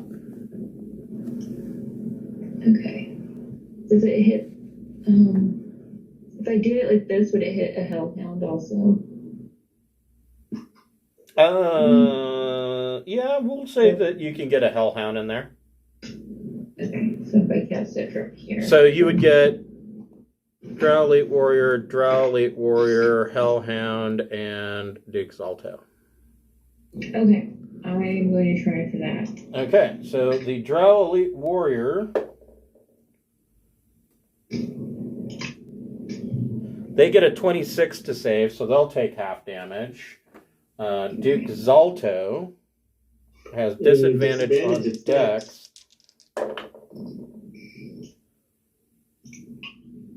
He only gets a 13, so he'll take all the damage. And the Hellhound only gets a 9, so he'll take all of the damage. So 8d6. Alright. Oh, crap. I just rolled 1d6 there. Okay.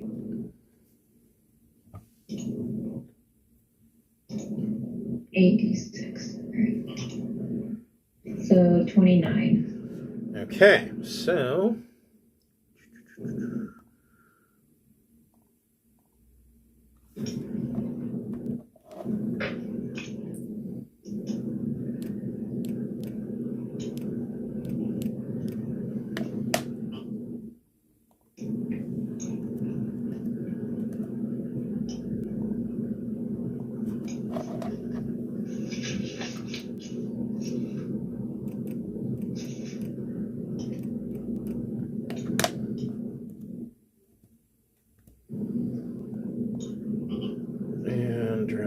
Use up the rest of my movement. Go there. even at half, this drow elite warrior dies. Maybe I should And do this here. drow elite warrior dies. Okay, cool. I used up my movement and I don't have a bonus action I want to use. Okay. Duke Zalto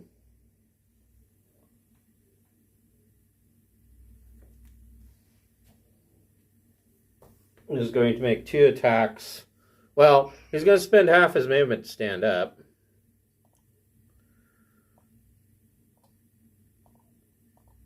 And he is going to make 2 attacks on Clitaris.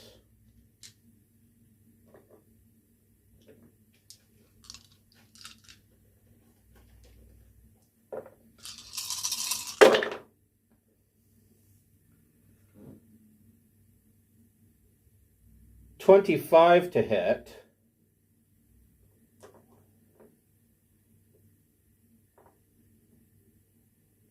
Yeah, it's For 24 points of bludgeoning damage.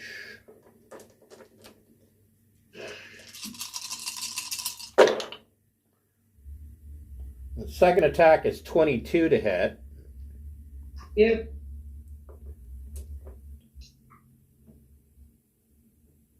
For 25 points of bludgeoning damage.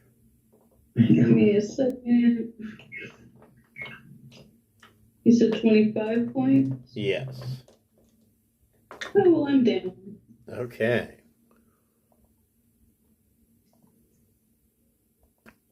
Okay.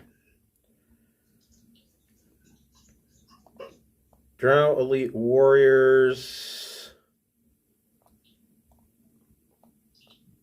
Well, these guys are fucked no matter what they do. So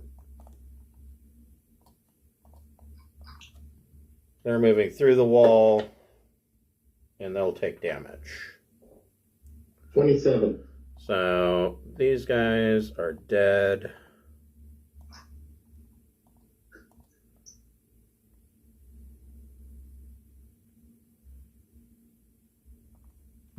These guys, I'm gonna move over here.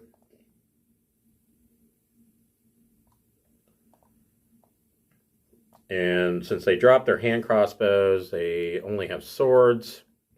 That's, well, they might as well just dash.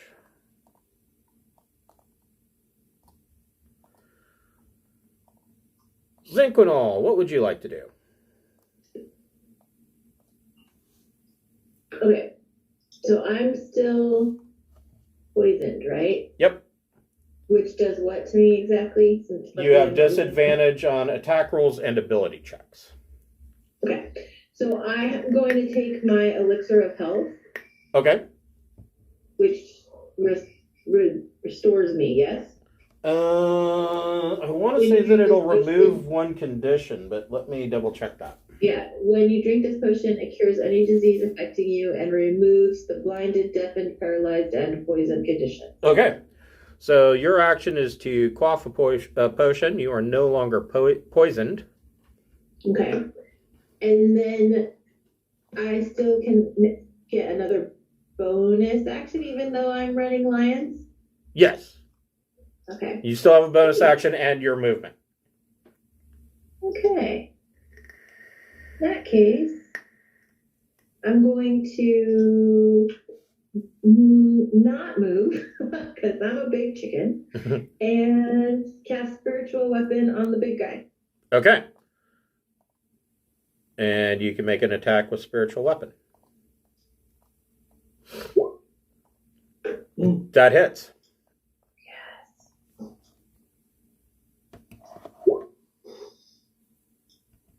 For 9. Okay.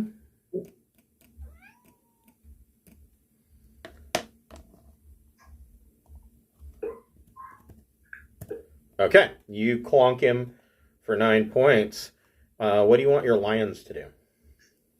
I'm just gonna go after the hellhounds. Okay. So So this one first. okay. Or, you know what? I'll just actually, everything's going to be focused. The 2 of the lions will go to town on that guy. Okay. Hopefully. It'd be nice if they could actually do something rather than just lose hit points. Right. That'd be great. Mhm. We could arrange for that. That'd be awesome. Okay. So, attack. And they're still at advantage. That is a hit. Nice. For 6. All right. So that's 1. Okay. 1. Do it again. You like it. That's a hit. For another 9. That hellhound is messed up, but still up. If you ever heard a hellhound whine, that's what he is doing. Good. Steve the Devil. That's all I got. Surprisingly, they sound like a big chihuahua. Yes.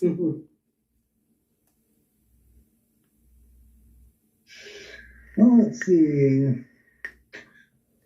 So we got a down paladin, got a couple hellhounds, a big guy, and Smokey's down here playing with a couple people. Yep. Playing tag. Is that about what I'm seeing? Yeah. Well, damn. And there's a big circular wall of fire in the middle of the room. Ambiance. Yes.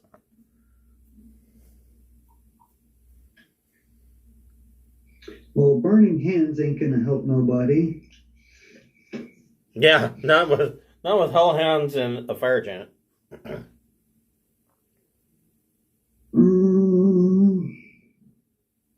Can't you push Jared Leto away? Okay. What was that? Can you push Jared Leto away? Jared Leto. Everybody wants to push Jared Leto away. I find him insufferable.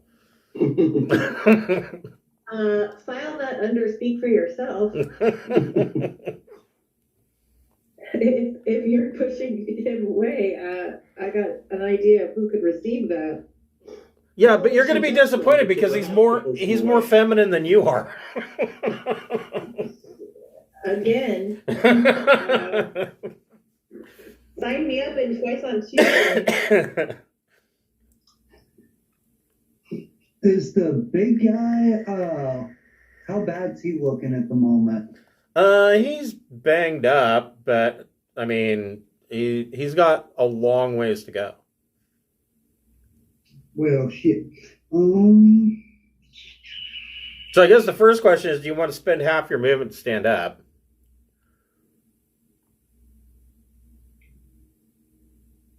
How am I prone and flying? Well, you used your last year flying to get to this position, so you weren't flying anymore. True. I just saw both icons. I was like, that's funny. I'm laying down in midair. Right. You're not We'll go ahead and do half the movement to stand up. Okay.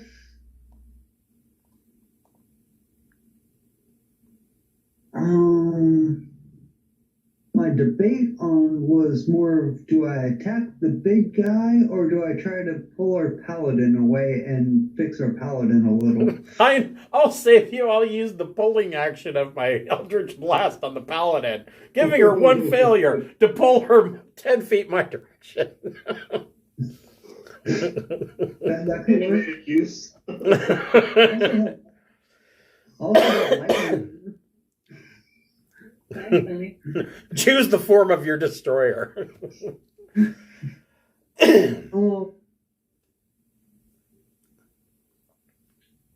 Let's try to get rid of a hellhound real quick. Yeah, hit a hellhound. Okay. The first one. Okay. We'll go for him real quick. All right.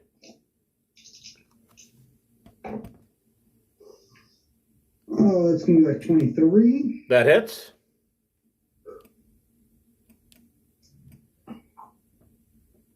Ooh, max damage of 15. All right. How's it looking? Hurt, but not hurt enough. Do a second one. That's gonna be 17. That hits. Nice. Wasn't sure if that was gonna hit or not. 12 damage. Okay. Okay. And full movement. So if you move, this one will get an attack of opportunity on you. Yeah. Let's see.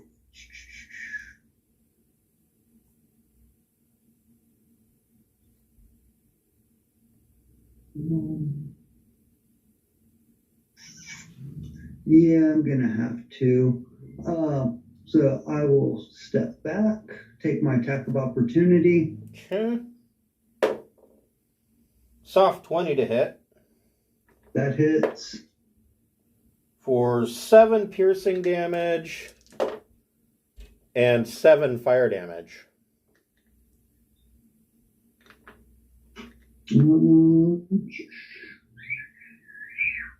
I am resistant to fire damage, so I will take half of that. Yep, you'll take 3. If I can put my pencil, I can't. I take no damage. As a reaction, you could, I was going to say you could do Hellish Rebuke, but they're immune to fire damage, so. Yeah, I've thought about that too. So I will do step back, then I will fly Okay. to probably it's around here, but like way the fuck up. Like pretty much as high as I can get. Okay. And as a free action, I'll yell at the giant like, yo, mama was a pygmy. Okay. Scaly. Tidal wave. Okay. So the Hellhounds need to make a dex. Is it dex or strength? Dex. Okay. The Hellhounds get a 15. DC 16, so they fail, and they're prone. Okay. And Duke Zalto.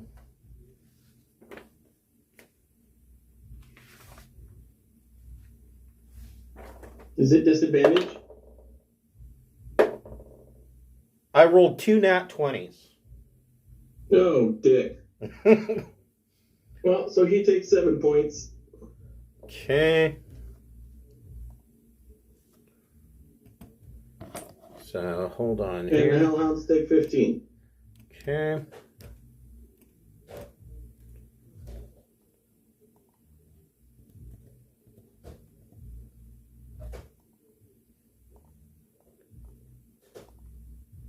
That Hellhound is dead.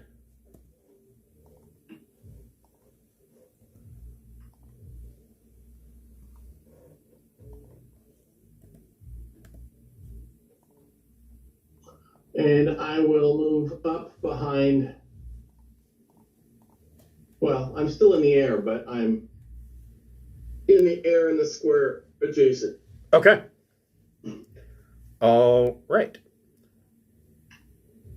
Yeah. See, I could healing word someone. Yeah, healing word the pally. Okay.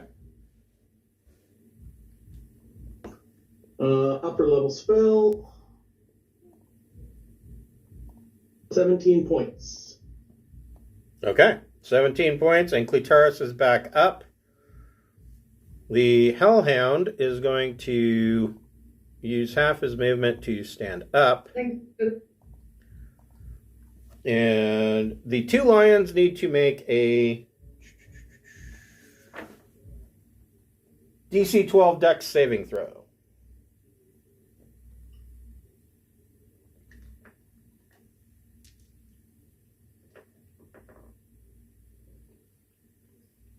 No, the lions are falling all over the place. Okay. Slinging, flinging, flailing. Bullet sponges.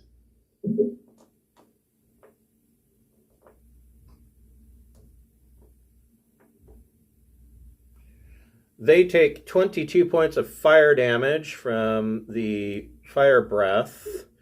Okay, so then they're just teeny tiny statues again, I think. Yep, they fall and become statues on the floor. Kitty! Okay. And I will be right back. I'm going to go check on Kate. Give me just a moment.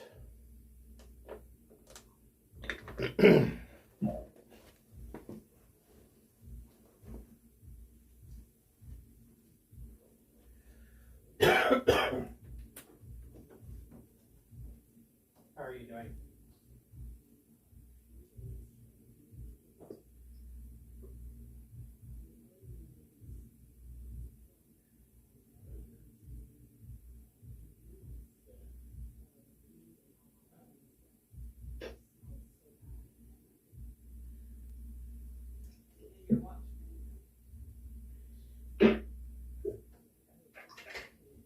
It did come down though. Over. Oh yeah.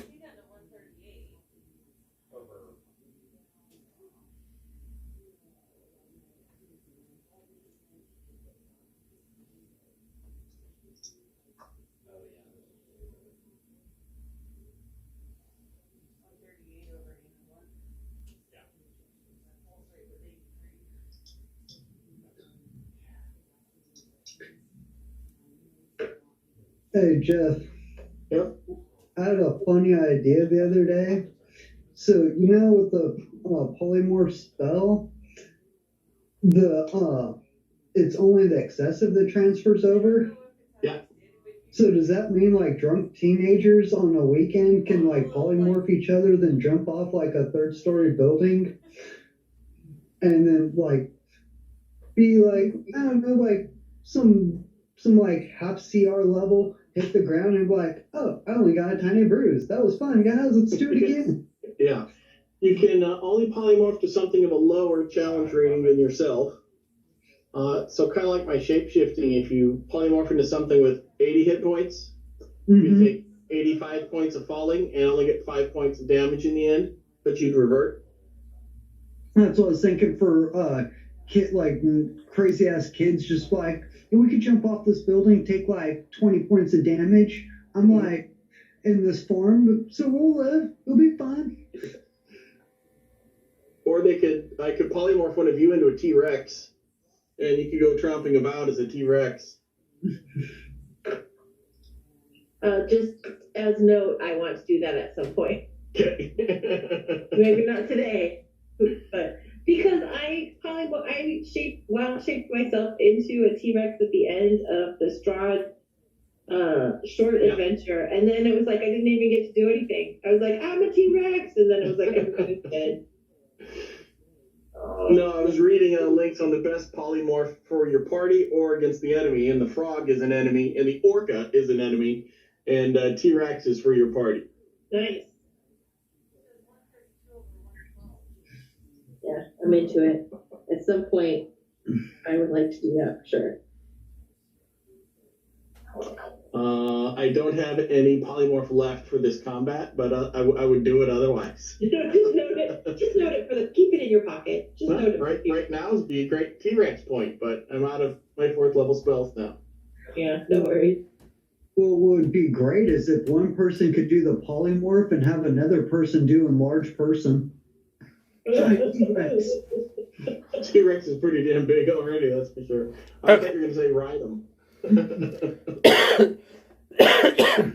So if I T-Rex you, then I get to ride. Yeah, fair. So we are keeping an eye on her blood pressure, but it seems to be fluctuating. I don't know. There might be something wrong with that blood pressure cuff. So anyways, Clitaris, how many hit points do you have? 17. Okay. So Clitaris, what would you like to do?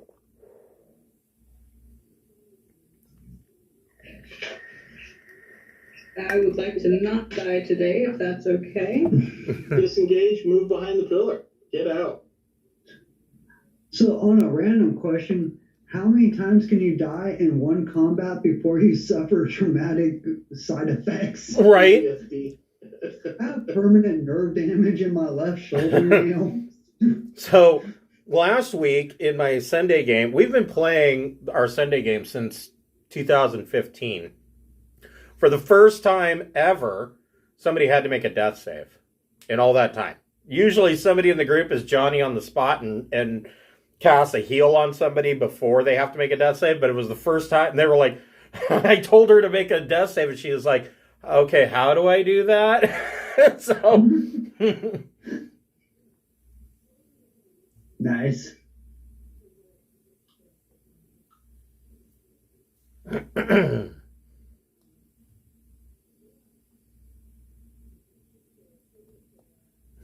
Gonna take the disengage action and bravely run away. Bravely run away over here, and then I'm going to Roll hands on yourself. I'm going to play with my hickey stick first. I like my hickey stick. 4 dwarf hammers to the face is an excuse to disengage.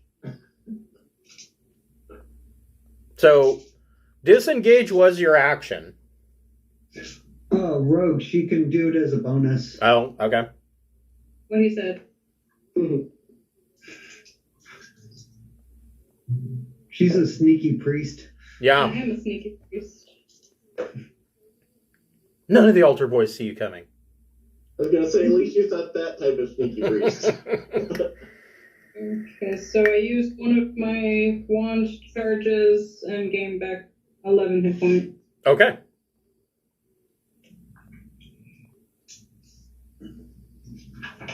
Okie doke. Anything else? I guess I'll pray to Helm. All right. That's Protection and life. I'd like to not die right now. Smokey, what would you like to do?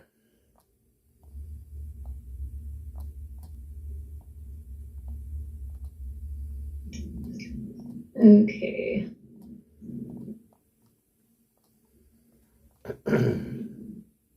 You guys should bravely run away also. Yep. Let him chase. I mean, you Yeah. could bravely run away to like over here and use the wand again. Yeah. You still have Zephyr on you?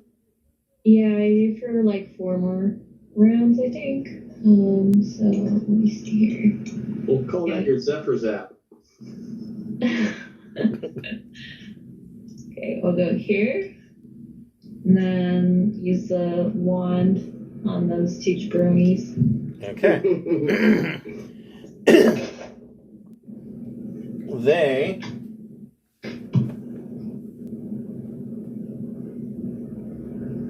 get a 21 to save. So they will take half damage. Okay, I don't know if I'm going to use this dice roller anymore, but... Alright, and then I have 10 more feet that I can move. That should be good. All right, so they will take half of your 8d6 lightning damage.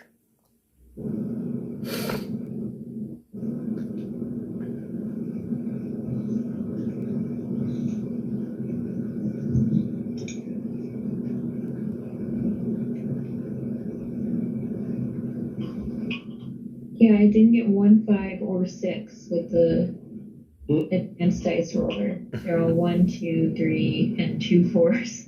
What a bunch of shit. Oh well.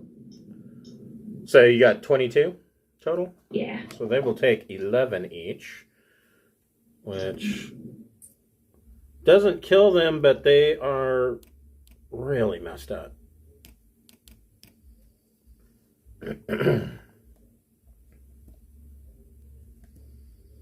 I would think at this point that they would be, they're probably considering, our charges are dead. Why are we bothering with this anymore? Draw pride. Right, yeah. Anything with your bonus action? Nah, I don't have anything good. Okay. Duke Zalto.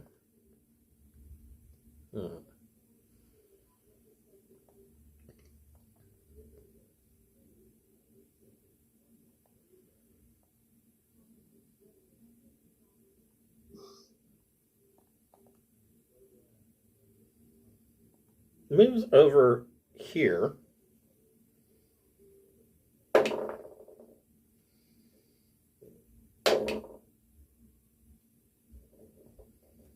And I will tell you what he is doing in just a moment.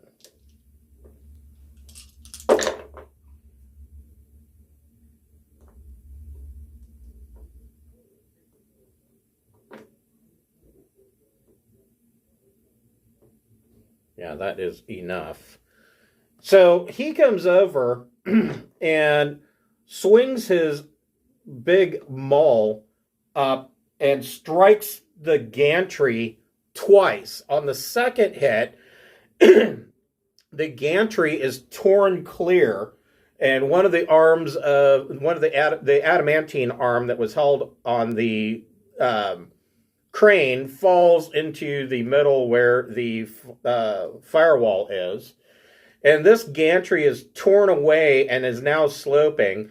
Zinquinal, make a dexterity saving throw.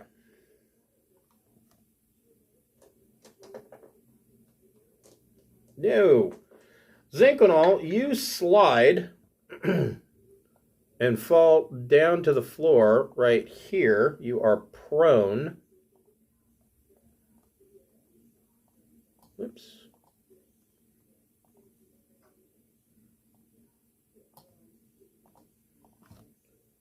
And you take 10 points of bludgeoning damage from the fall. Okay.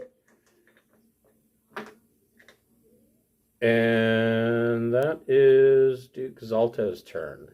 The Drow Elite Warriors kind of look at each other and decide to run.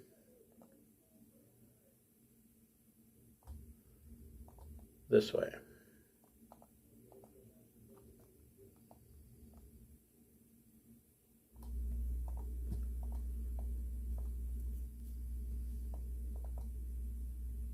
They are fleeing. Zinquinal, what would you like to do? So I'm too close for my bow, right? You fell and are prone right in front of a hellhound. So yeah, you're point blank range. You'd be at disadvantage to use the bow on the hellhound or really on Duke Zalto. That's what I was thinking about Zalto. Okay.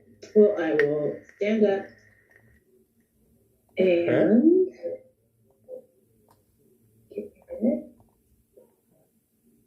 I guess guiding bolt Zalto. That would be disadvantage as well. Any ranged attack.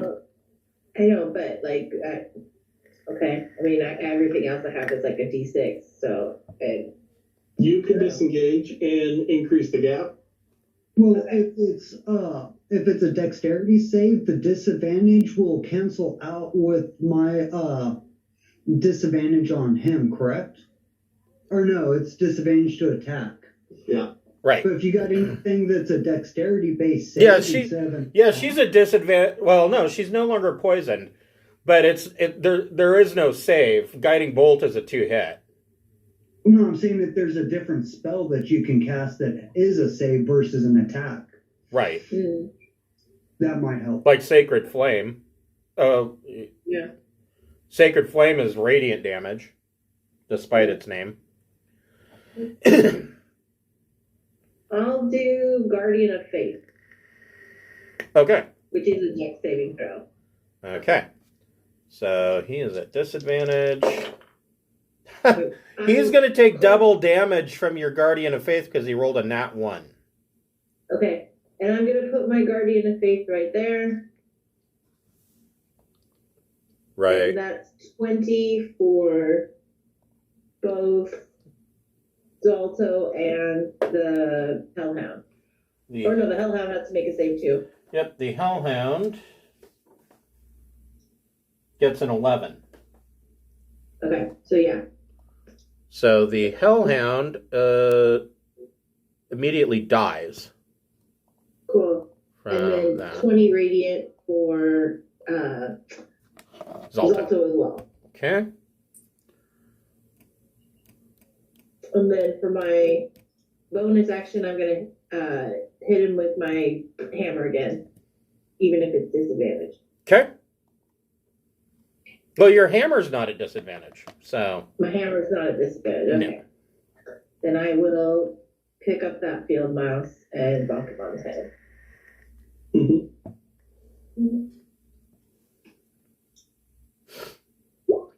That is a hit.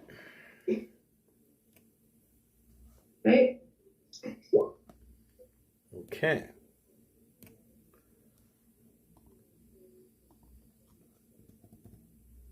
All right.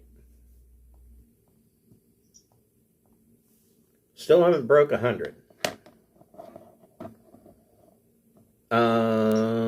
Is there anything else for Zinquinal? No, that's it. Okay. Steve the Devil, what would you like to do?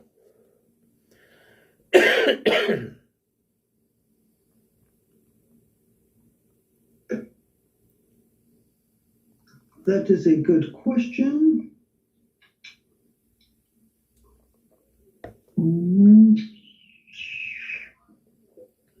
This moment, not a lot more I can do.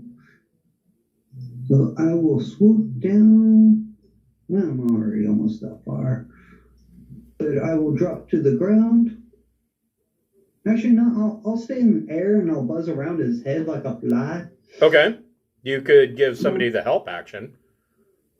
I'm going to stay 10 foot. I'm going to take my 2 stabs at him. Okay. Remember, he can reach 10 feet too. Right.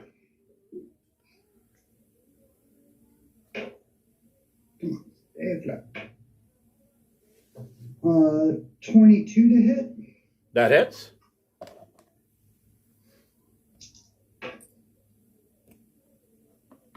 14 damage. Okay. Do that again.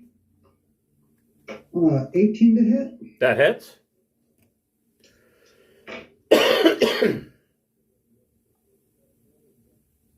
14 again. Okay. Same number, different die rolls. Now you've broke 100. Okay. Yeah, that's pretty much all I can do at the moment. Okay. Scaly, what would you like to do? I will cast Moonbeam on one of the escaping drow. Okay.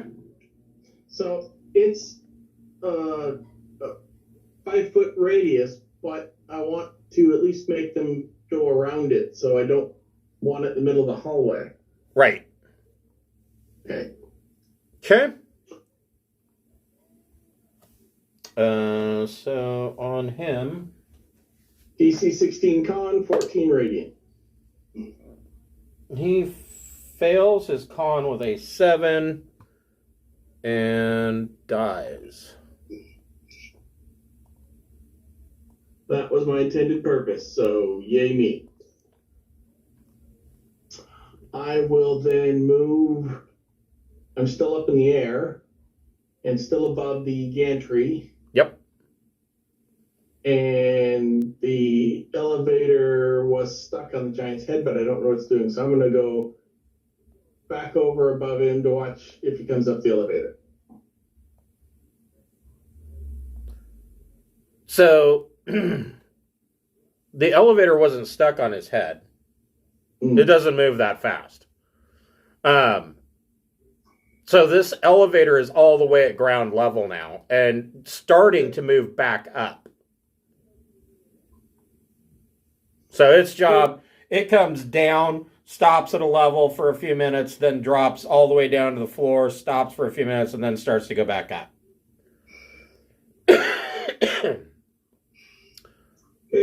Okay. Clitoris, what you got in you?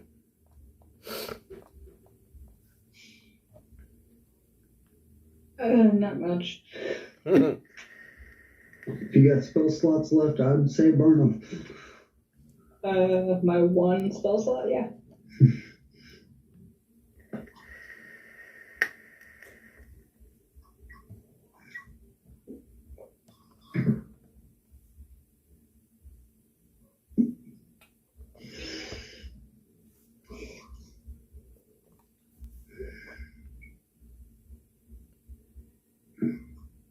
Okay.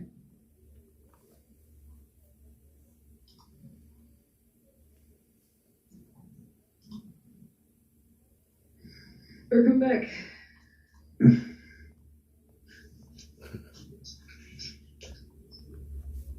And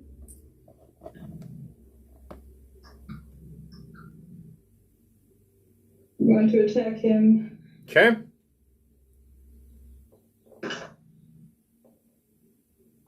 23 to hit. That hits. Ooh. That's that. Flame. And I should give my sneak attack for that as well, right? Yes. He gets an 18 to save, even with disadvantage. Or wait, no, he's not at disadvantage for his strength check. I'm sorry. Using He gets a 15 to save.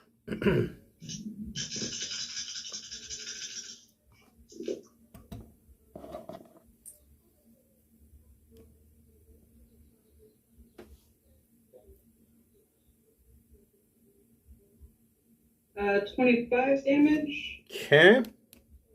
Your next attack.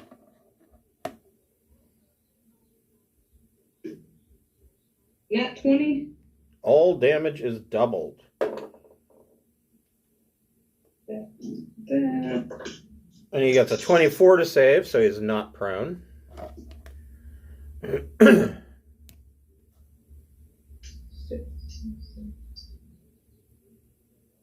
32 damage. Eesh. Nice. Okay. Still up. Anything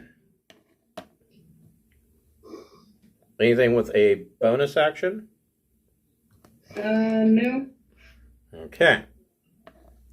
That's all we got. Smokey, what you want to do?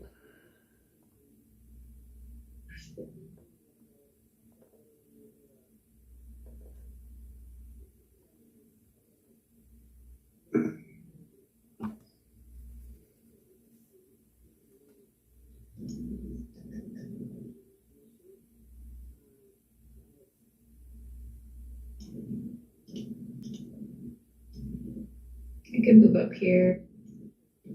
Okay. I'm gonna use a bonus action to put a hunter's mark on him. Okay. So throw another icon on him. Then I'm gonna hit him with the sword. Go for it. First attack 19 to hit. That hits. Okay. Do I have to do something for the? No wait, he's like probably immune to fire damage anyway, right? Yes. Oh, okay. So never mind. He gets a 16 to save for Giant Slayer.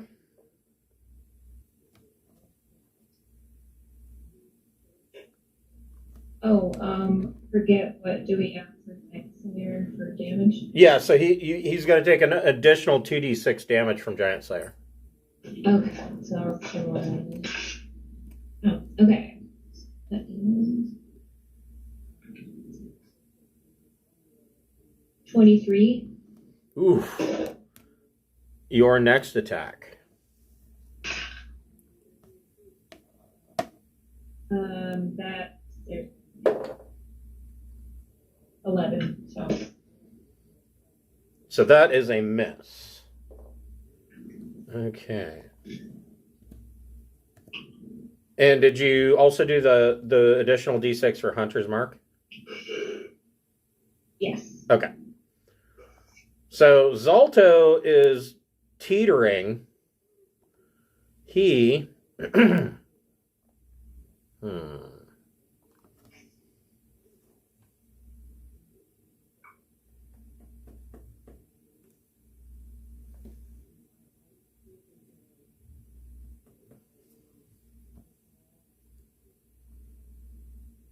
He is going to make one maul attack on Zinconal and one maul attack on Clitaris.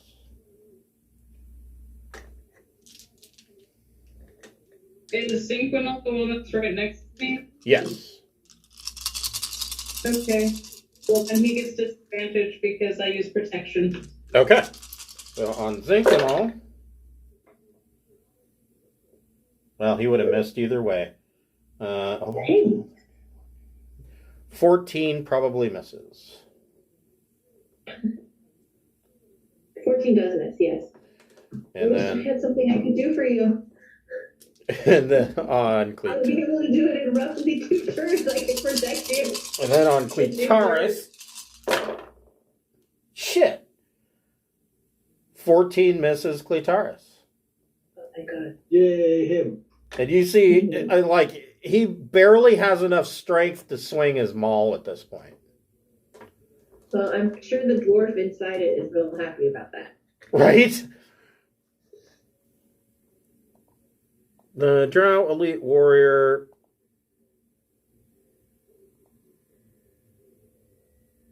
throws a grappling hook and a rope and catches the bottom of the lip of the elevator and starts climbing up.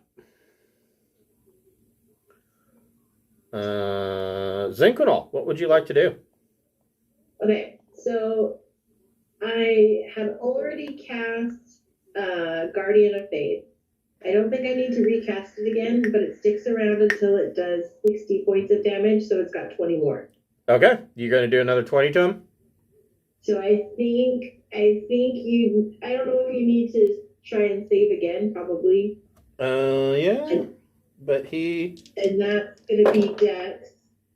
is at disadvantage and only gets a 5. Okay, so that's 20 points of radiant, and then my guardian of faith disappears. And Zalto falls to the floor dead. Yes. And then I say a quick prayer to Saloon for the moon energy protecting me. Okay.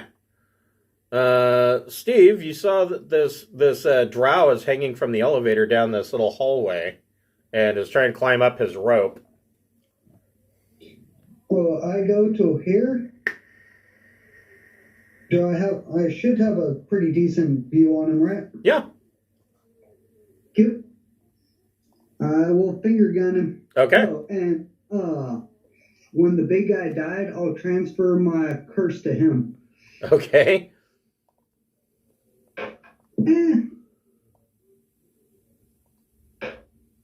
Oh, nat 20.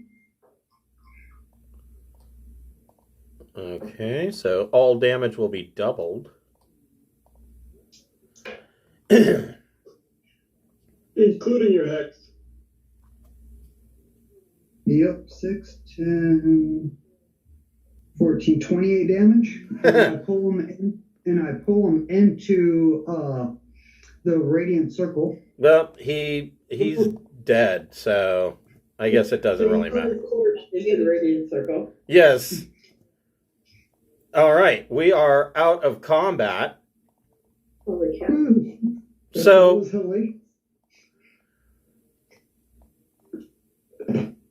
Everybody want to get into a healing group hug?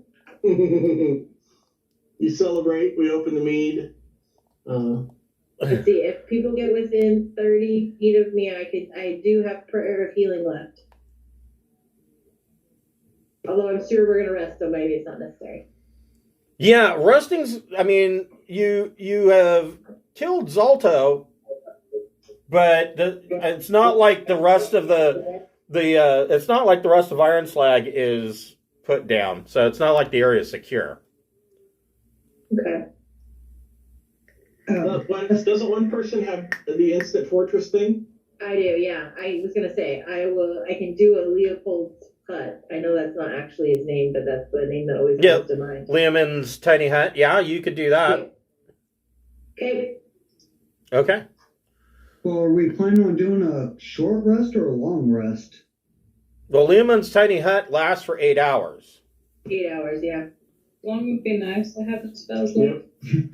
So, a couple of things. The first thing is that Zalto does not have the conch of teleportation on him. However, he does have an iron flask, and inside the Adamantine Forge is Megara, the Primordial, that belongs in Gauntlgrim. So I don't know if you want to use the iron flask and take care of that little problem and carry this around on your belt or in your bag or whatever. Steve offers to carry the elemental guy. Okay. I So don't know. If Steve's carrying him while high, I don't want him to be like, come out, little buddy. right. Flask. Oh no, we're gonna be the best of friends. I know, that's what I'm afraid of.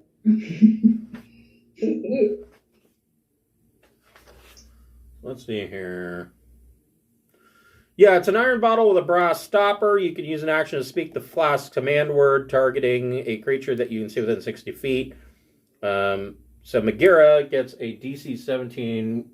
Well, he's already trapped inside the Adamantine Forge, so he will forego the wisdom saving throw to get out.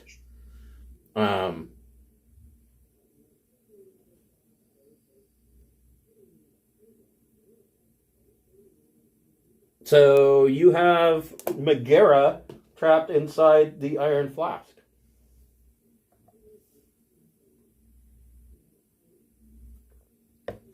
I hope that was wise.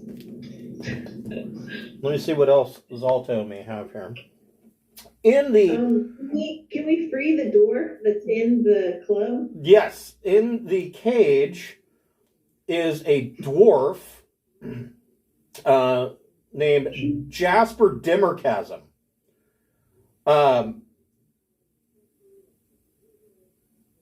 Jasper, so Clitaris, you immediately can smell the sulfurous scent of evil coming from Jasper. And he really makes no bones about, the fact that he's not a good person. He was on here. There he is. Sorry, that was actually Steve that you smelled. He ripped one. God damn it, Steve. But he does thank you for rescuing him. He is badly injured from bashing back and forth inside the cage. Let's see.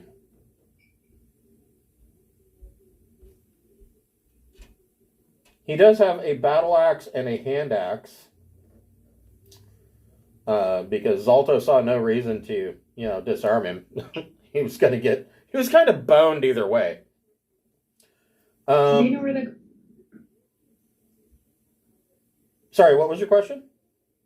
Does the dwarf know where the conch is? That's a good question.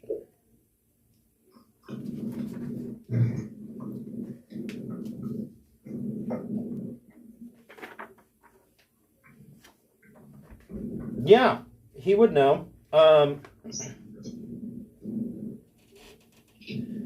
He says that he doesn't know for sure, but he knows that Duke Zalto has a locked chest in the ducal quarters, and he's seen Zalto mess around in the chest, and when he came back from Grudhaug, he was quick to stash something that he'd brought with him in the chest.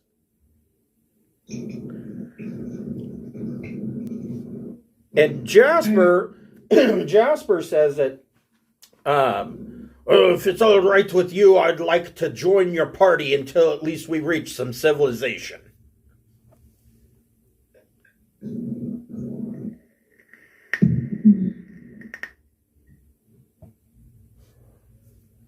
Does Jasper have any tattoos? Yeah, probably. I mean, he's a dwarf. Steve holds up the iron flask like a dummy. Sorry.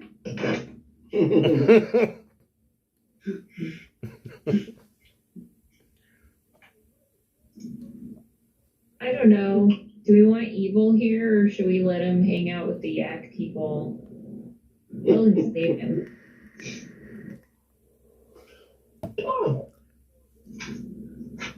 Yeah, it's entirely up to you guys. Should we vote or something? I don't know how to decide. I don't want evil with us. I feel like we've got enough to deal with. Like, I also don't want him to, slowly starve to death inside a club, but I don't really Here, feel get back in there. like, He should be unarmed until we chuck him a weapon in combat. yeah, at the very least. Okay. I think we have enough evil with Steve. Yeah. Steve looks sad.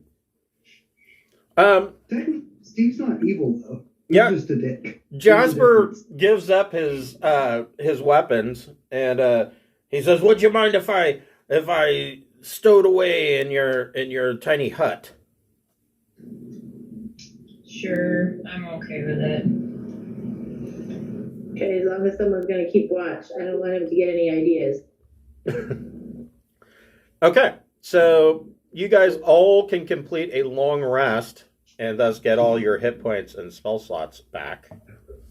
Don't we get 12th level now? Not yet. Yay, 12th level. Let's see here. I'm trying to find... We need loot. Here. Whoops.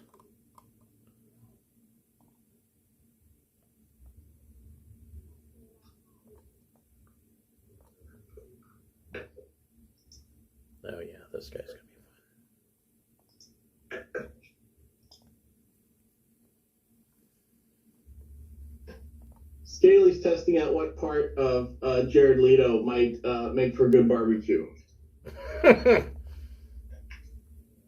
Well, none of them, because you'll put him on the barbecue and he'll just come out raw.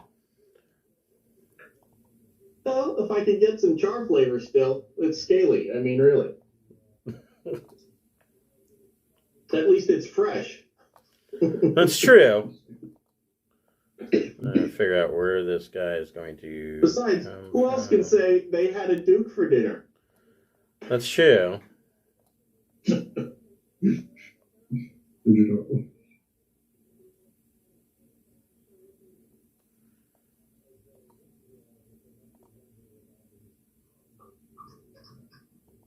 And then people can ask, you mean you dined with a Duke? And I can be sure you could say that.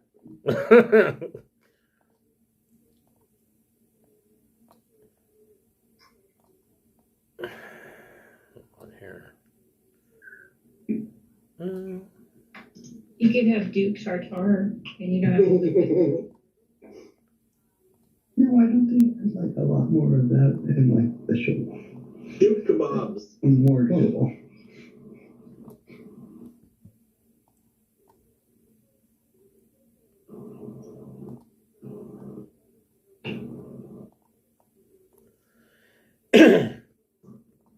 So, 8 hours later, you are waking up from your long rest, and you hear from outside the hut, you hear the sound of doors opening, and you you hear, "Dad, the slaves aren't doing what I told them again. Holy crap, what happened in here?" And on the other side of the Adamantine Forge, you see a fire giant come in. He is an adolescent. And he...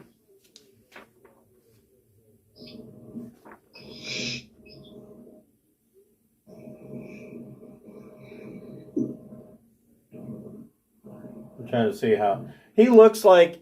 I mean, he's a fire giant, so he's like 15 feet tall. And looks like he's about 15 years old or so. And he's like, "What happened in here? Dad, are you okay? Mom, Dad's not breathing." And so, here. Somebody cast silence so he stopped screaming. Nobody? I don't have it. Nope. Wow, that's a lot of orcs. Goblins, actually. Well. Yeah, Steve don't have silence either. My friends, I can speak. And you can hear from back. You hear a female fire giant's voice go, "What was that, honey?" Really? So who had that potion of dragon's breath? So what do you guys want to do? I mean, you're inside Liam's tiny hut, which I would assume you've made invisible, so he's not aware that you are here.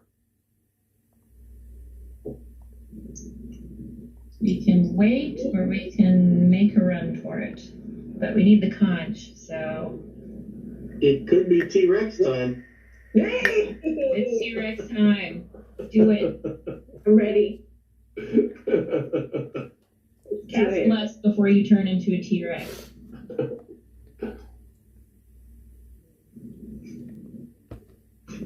I suppose.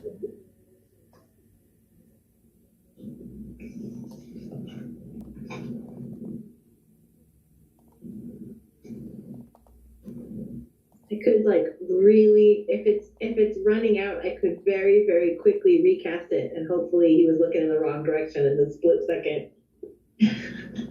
It took. We're all there. We're all back.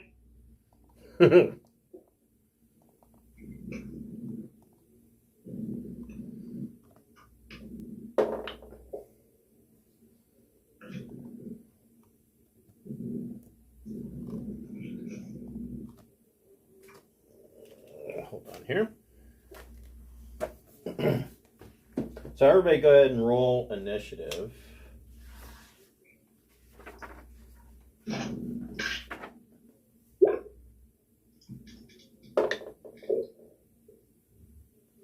Okay. So you.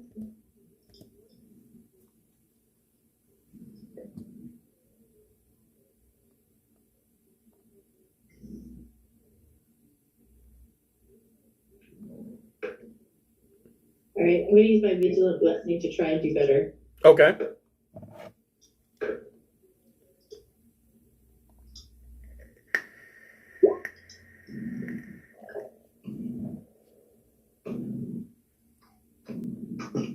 Shit, that's pretty good.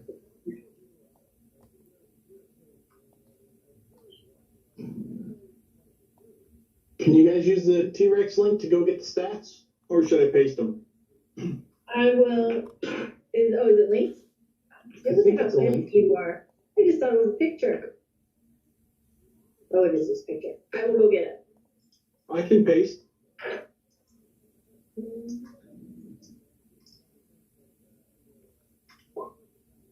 Whoops, wow, that's a lot. Steve and Cletaris, you want to roll initiative? Sure, that sounds like a plan.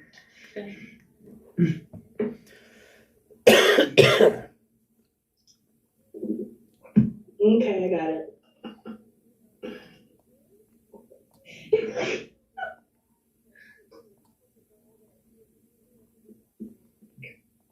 Okay. So, like last time, because you guys are invisible, I mean, as soon as you pop out of the hut, Zaltember is going to know that you're here. Actually, I should probably... So before we pop out of the hut, can Scaly cast a quick spell because they can't see us? If you want to use that as your surprise action, yes. Okay. I can do it if the team wants that. T-Rex time. Let's do it.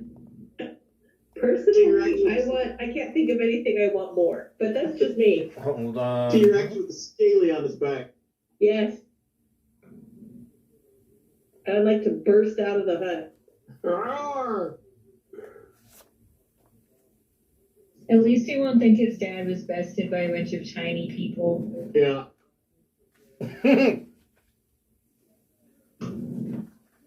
Just an invisible T-Rex. He died doing what he loved, fighting T-Rexes.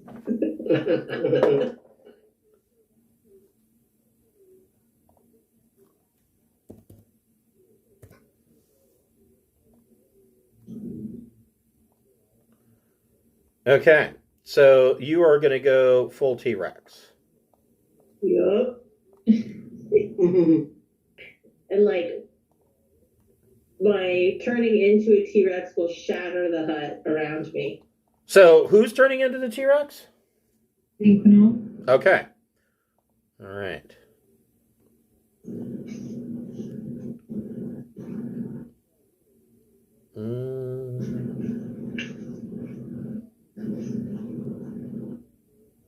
I guess this kind of looks like a paw. So Zinquinol is now Fucking T-Rex. a T-Rex. With Scaly on my back, which Scaly should be honored because Zink doesn't let just anybody ride. All right. So we're in regular combat. We'll go ahead and go a round into this and see what happens. Zinquinol, you have initiative. What would you like to do? Well, I'm going to move over here and do my bite attack. Okay.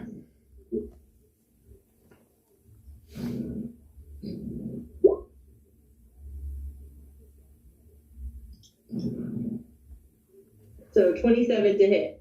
That hits. All right. That's 39 points of damage. Okay. Does That's T-Rex my have... first attack. Yep. Now I'm going to tail attack. Okay. That hits. 22. Yes. Fantastic.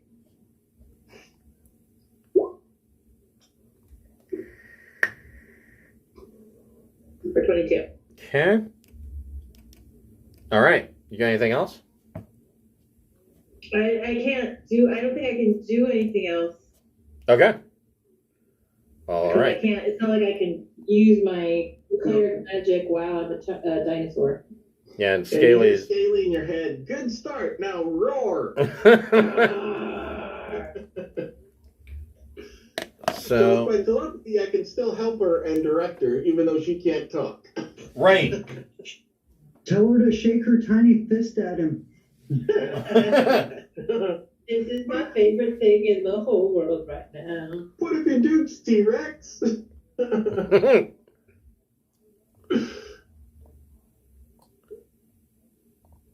Have you ever seen the movie Meet the Robinsons? Yes, oh my gosh, I was just thinking about that. It's my favorite scene in that whole movie.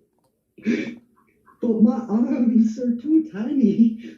I read one like research paper that said that it's possible that we think of the T-Rex's arms backwards, like when we attached it, reconstruct the fossils, they were theoretically attached backwards, which would explain bigger wings rather than teeny tiny little claw hands.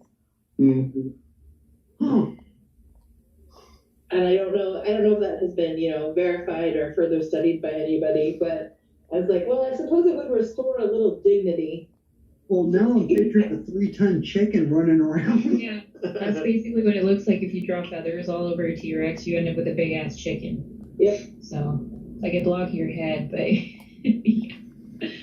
Out of the northern doors up here come 5 smoke mephits who had to dash to come that way. Steve the Devil, what would you like to do? Oh, that's a good question. Let's see. Are we just going to go after the big guy, then the little ones, or are we going to try to fight the little ones off first? I think the T-Rex can handle the big one. Yeah. I'm gonna guess. Until the goblin snacks show up. Yeah.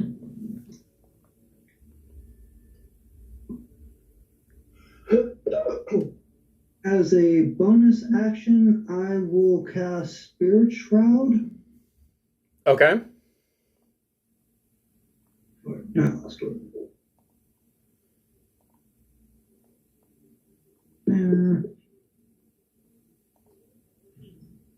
It'd be cool. I mean, I know we wouldn't know this in real life. It's total metagaming. But if we could lock that door that has everyone behind it, just like close them in there.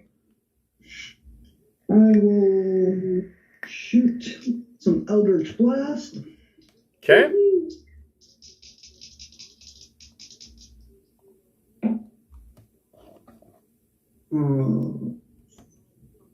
What's my hit? It's going to be a 23 on the first one. Yep, that hits. Second one, same thing, 23. Yep. Let's see, we got Spirit Shroud and that.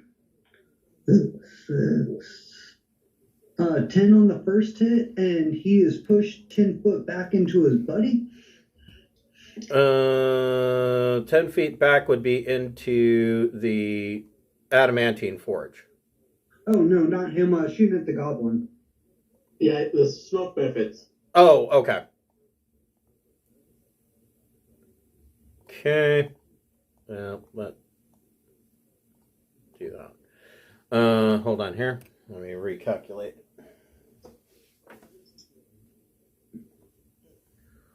So, and then your second, how much damage for the second shot?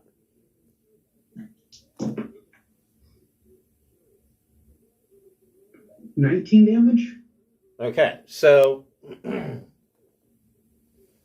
The second shot, you hit this guy, and he explodes into a 5-foot radius burst.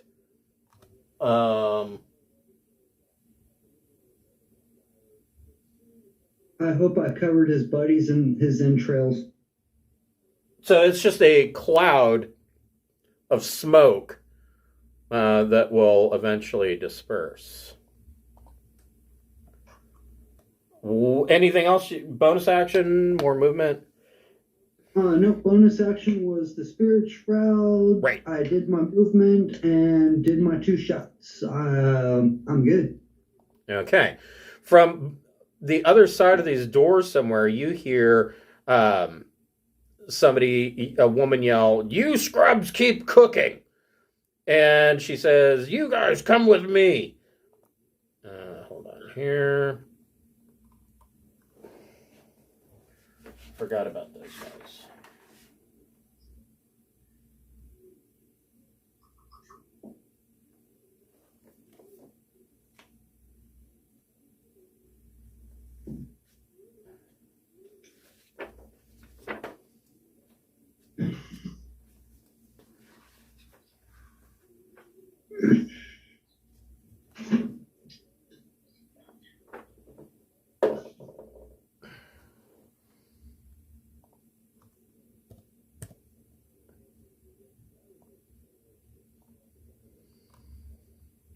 And she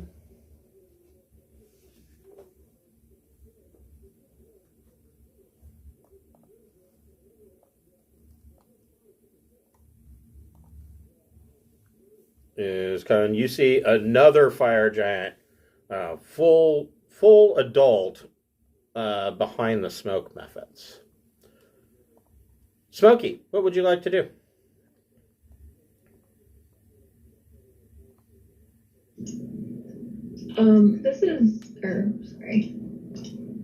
This is the evil dwarf.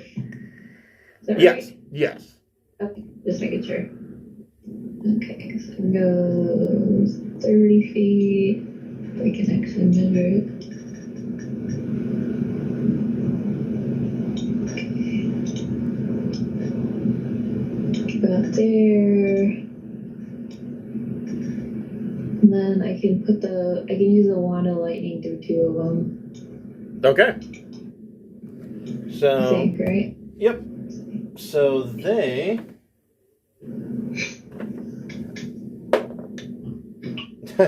they only got an 8 on their save. Okay, I'm gonna roll the 8d6 manually. Okay. 2, 4, 6, and 2 more.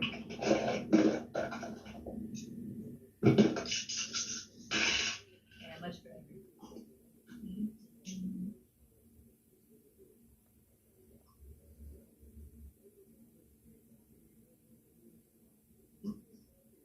$30, $35. Oof. So these 2 guys are dead. And they both explode into a cloud of smoke. Oops.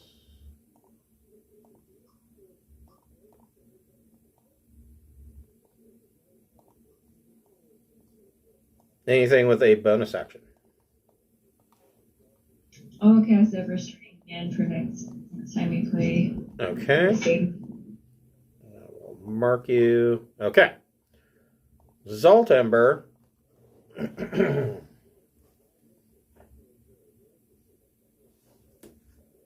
is going to swing his greatsword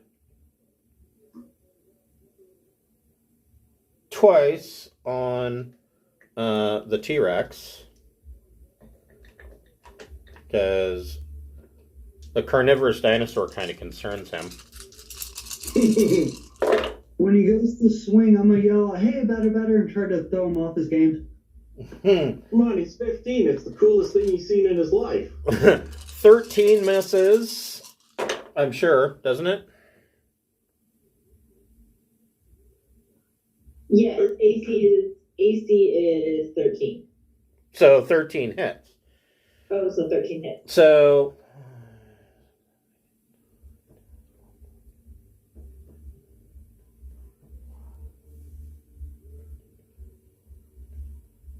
28 points of slashing damage. Okay. And the second attack, he slips in a puddle of his father's blood and falls prone. He Excellent. takes a knee. Scaly, what would you like to do? You're riding on the back of the T-Rex. I will cast 4th level Ice Knife at Mama. Let's see here. Yeah, I'll say you have enough line of sight that you could do that. I'm on my broom. I could move left or right if necessary. So you need to make your 2 hit. She needs to make a dex save for the explosive damage. She gets a 13 on the save. So she takes 24. Okay. Hold on, I gotta look at Broomskalda. Or Brimskalda. Let's see.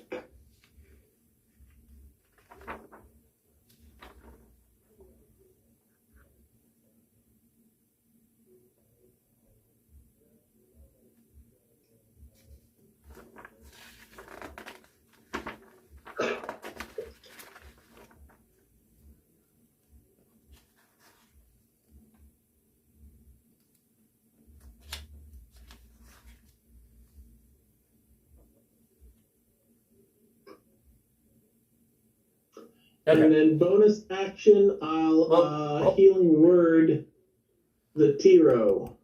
Okay, well, hold on. How much damage did you do? 24 ice. Okay. Okay. Okay. And then you're going to healing word the T-Rex. For 9. Okay. And anything else? I'll fly over and hover over the left shoulder. Okay. All right. Clitoris, what would you like to do?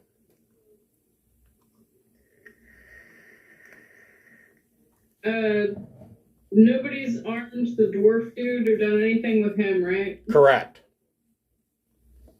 Yeah, and he's like, yo, somebody give me my damned weapons. Do we have his weapons? Yeah, he handed them over to you guys, but I don't know who's carrying them. Oh. It's like point. They're over there. where the hut was. Do you have your coat check ticket? Yeah.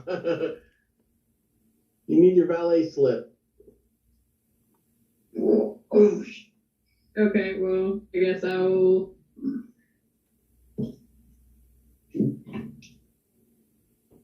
run myself over here. Tell him to go grab his shit from wherever the fuck it is. Okay. Where it is. And I will shoot the younger This guy? fire giant with my bow. Okay. And he's down. Do I get advantage on that? Actually, you're at disadvantage because he's prone. Oh. Ranged attacks are at disadvantage. Well, that was a natural one.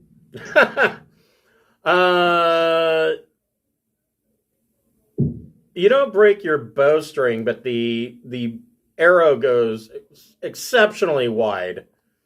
And somewhere off in the distance, you hear, ah! I never said I was good with the bow and arrow. You can make your second attack with the bow and arrow. Sure, why not? The first one worked so well. 13. That hits. Okay. 2 damage. Okay. Anything else? No. Okay. Jasper runs 5 feet this way, picks up his battle axe and his hand axe.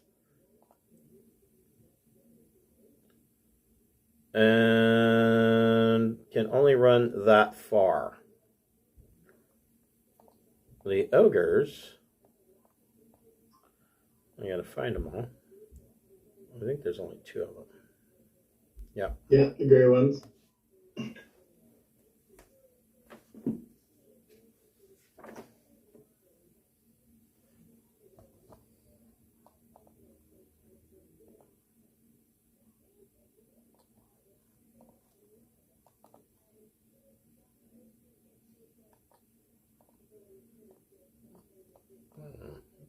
Trying to make these a little bit easier to decipher. All right. We will break here, and we will pick up next week at the top of round 2 with Zinquinal's turn at 12 o'clock on Saturday. Go Team T-Rex. Woo! Grr, roar. Roar. Thanks, Okay. guys. Thank you, everybody. Have a good one, guys. Thank you, guys.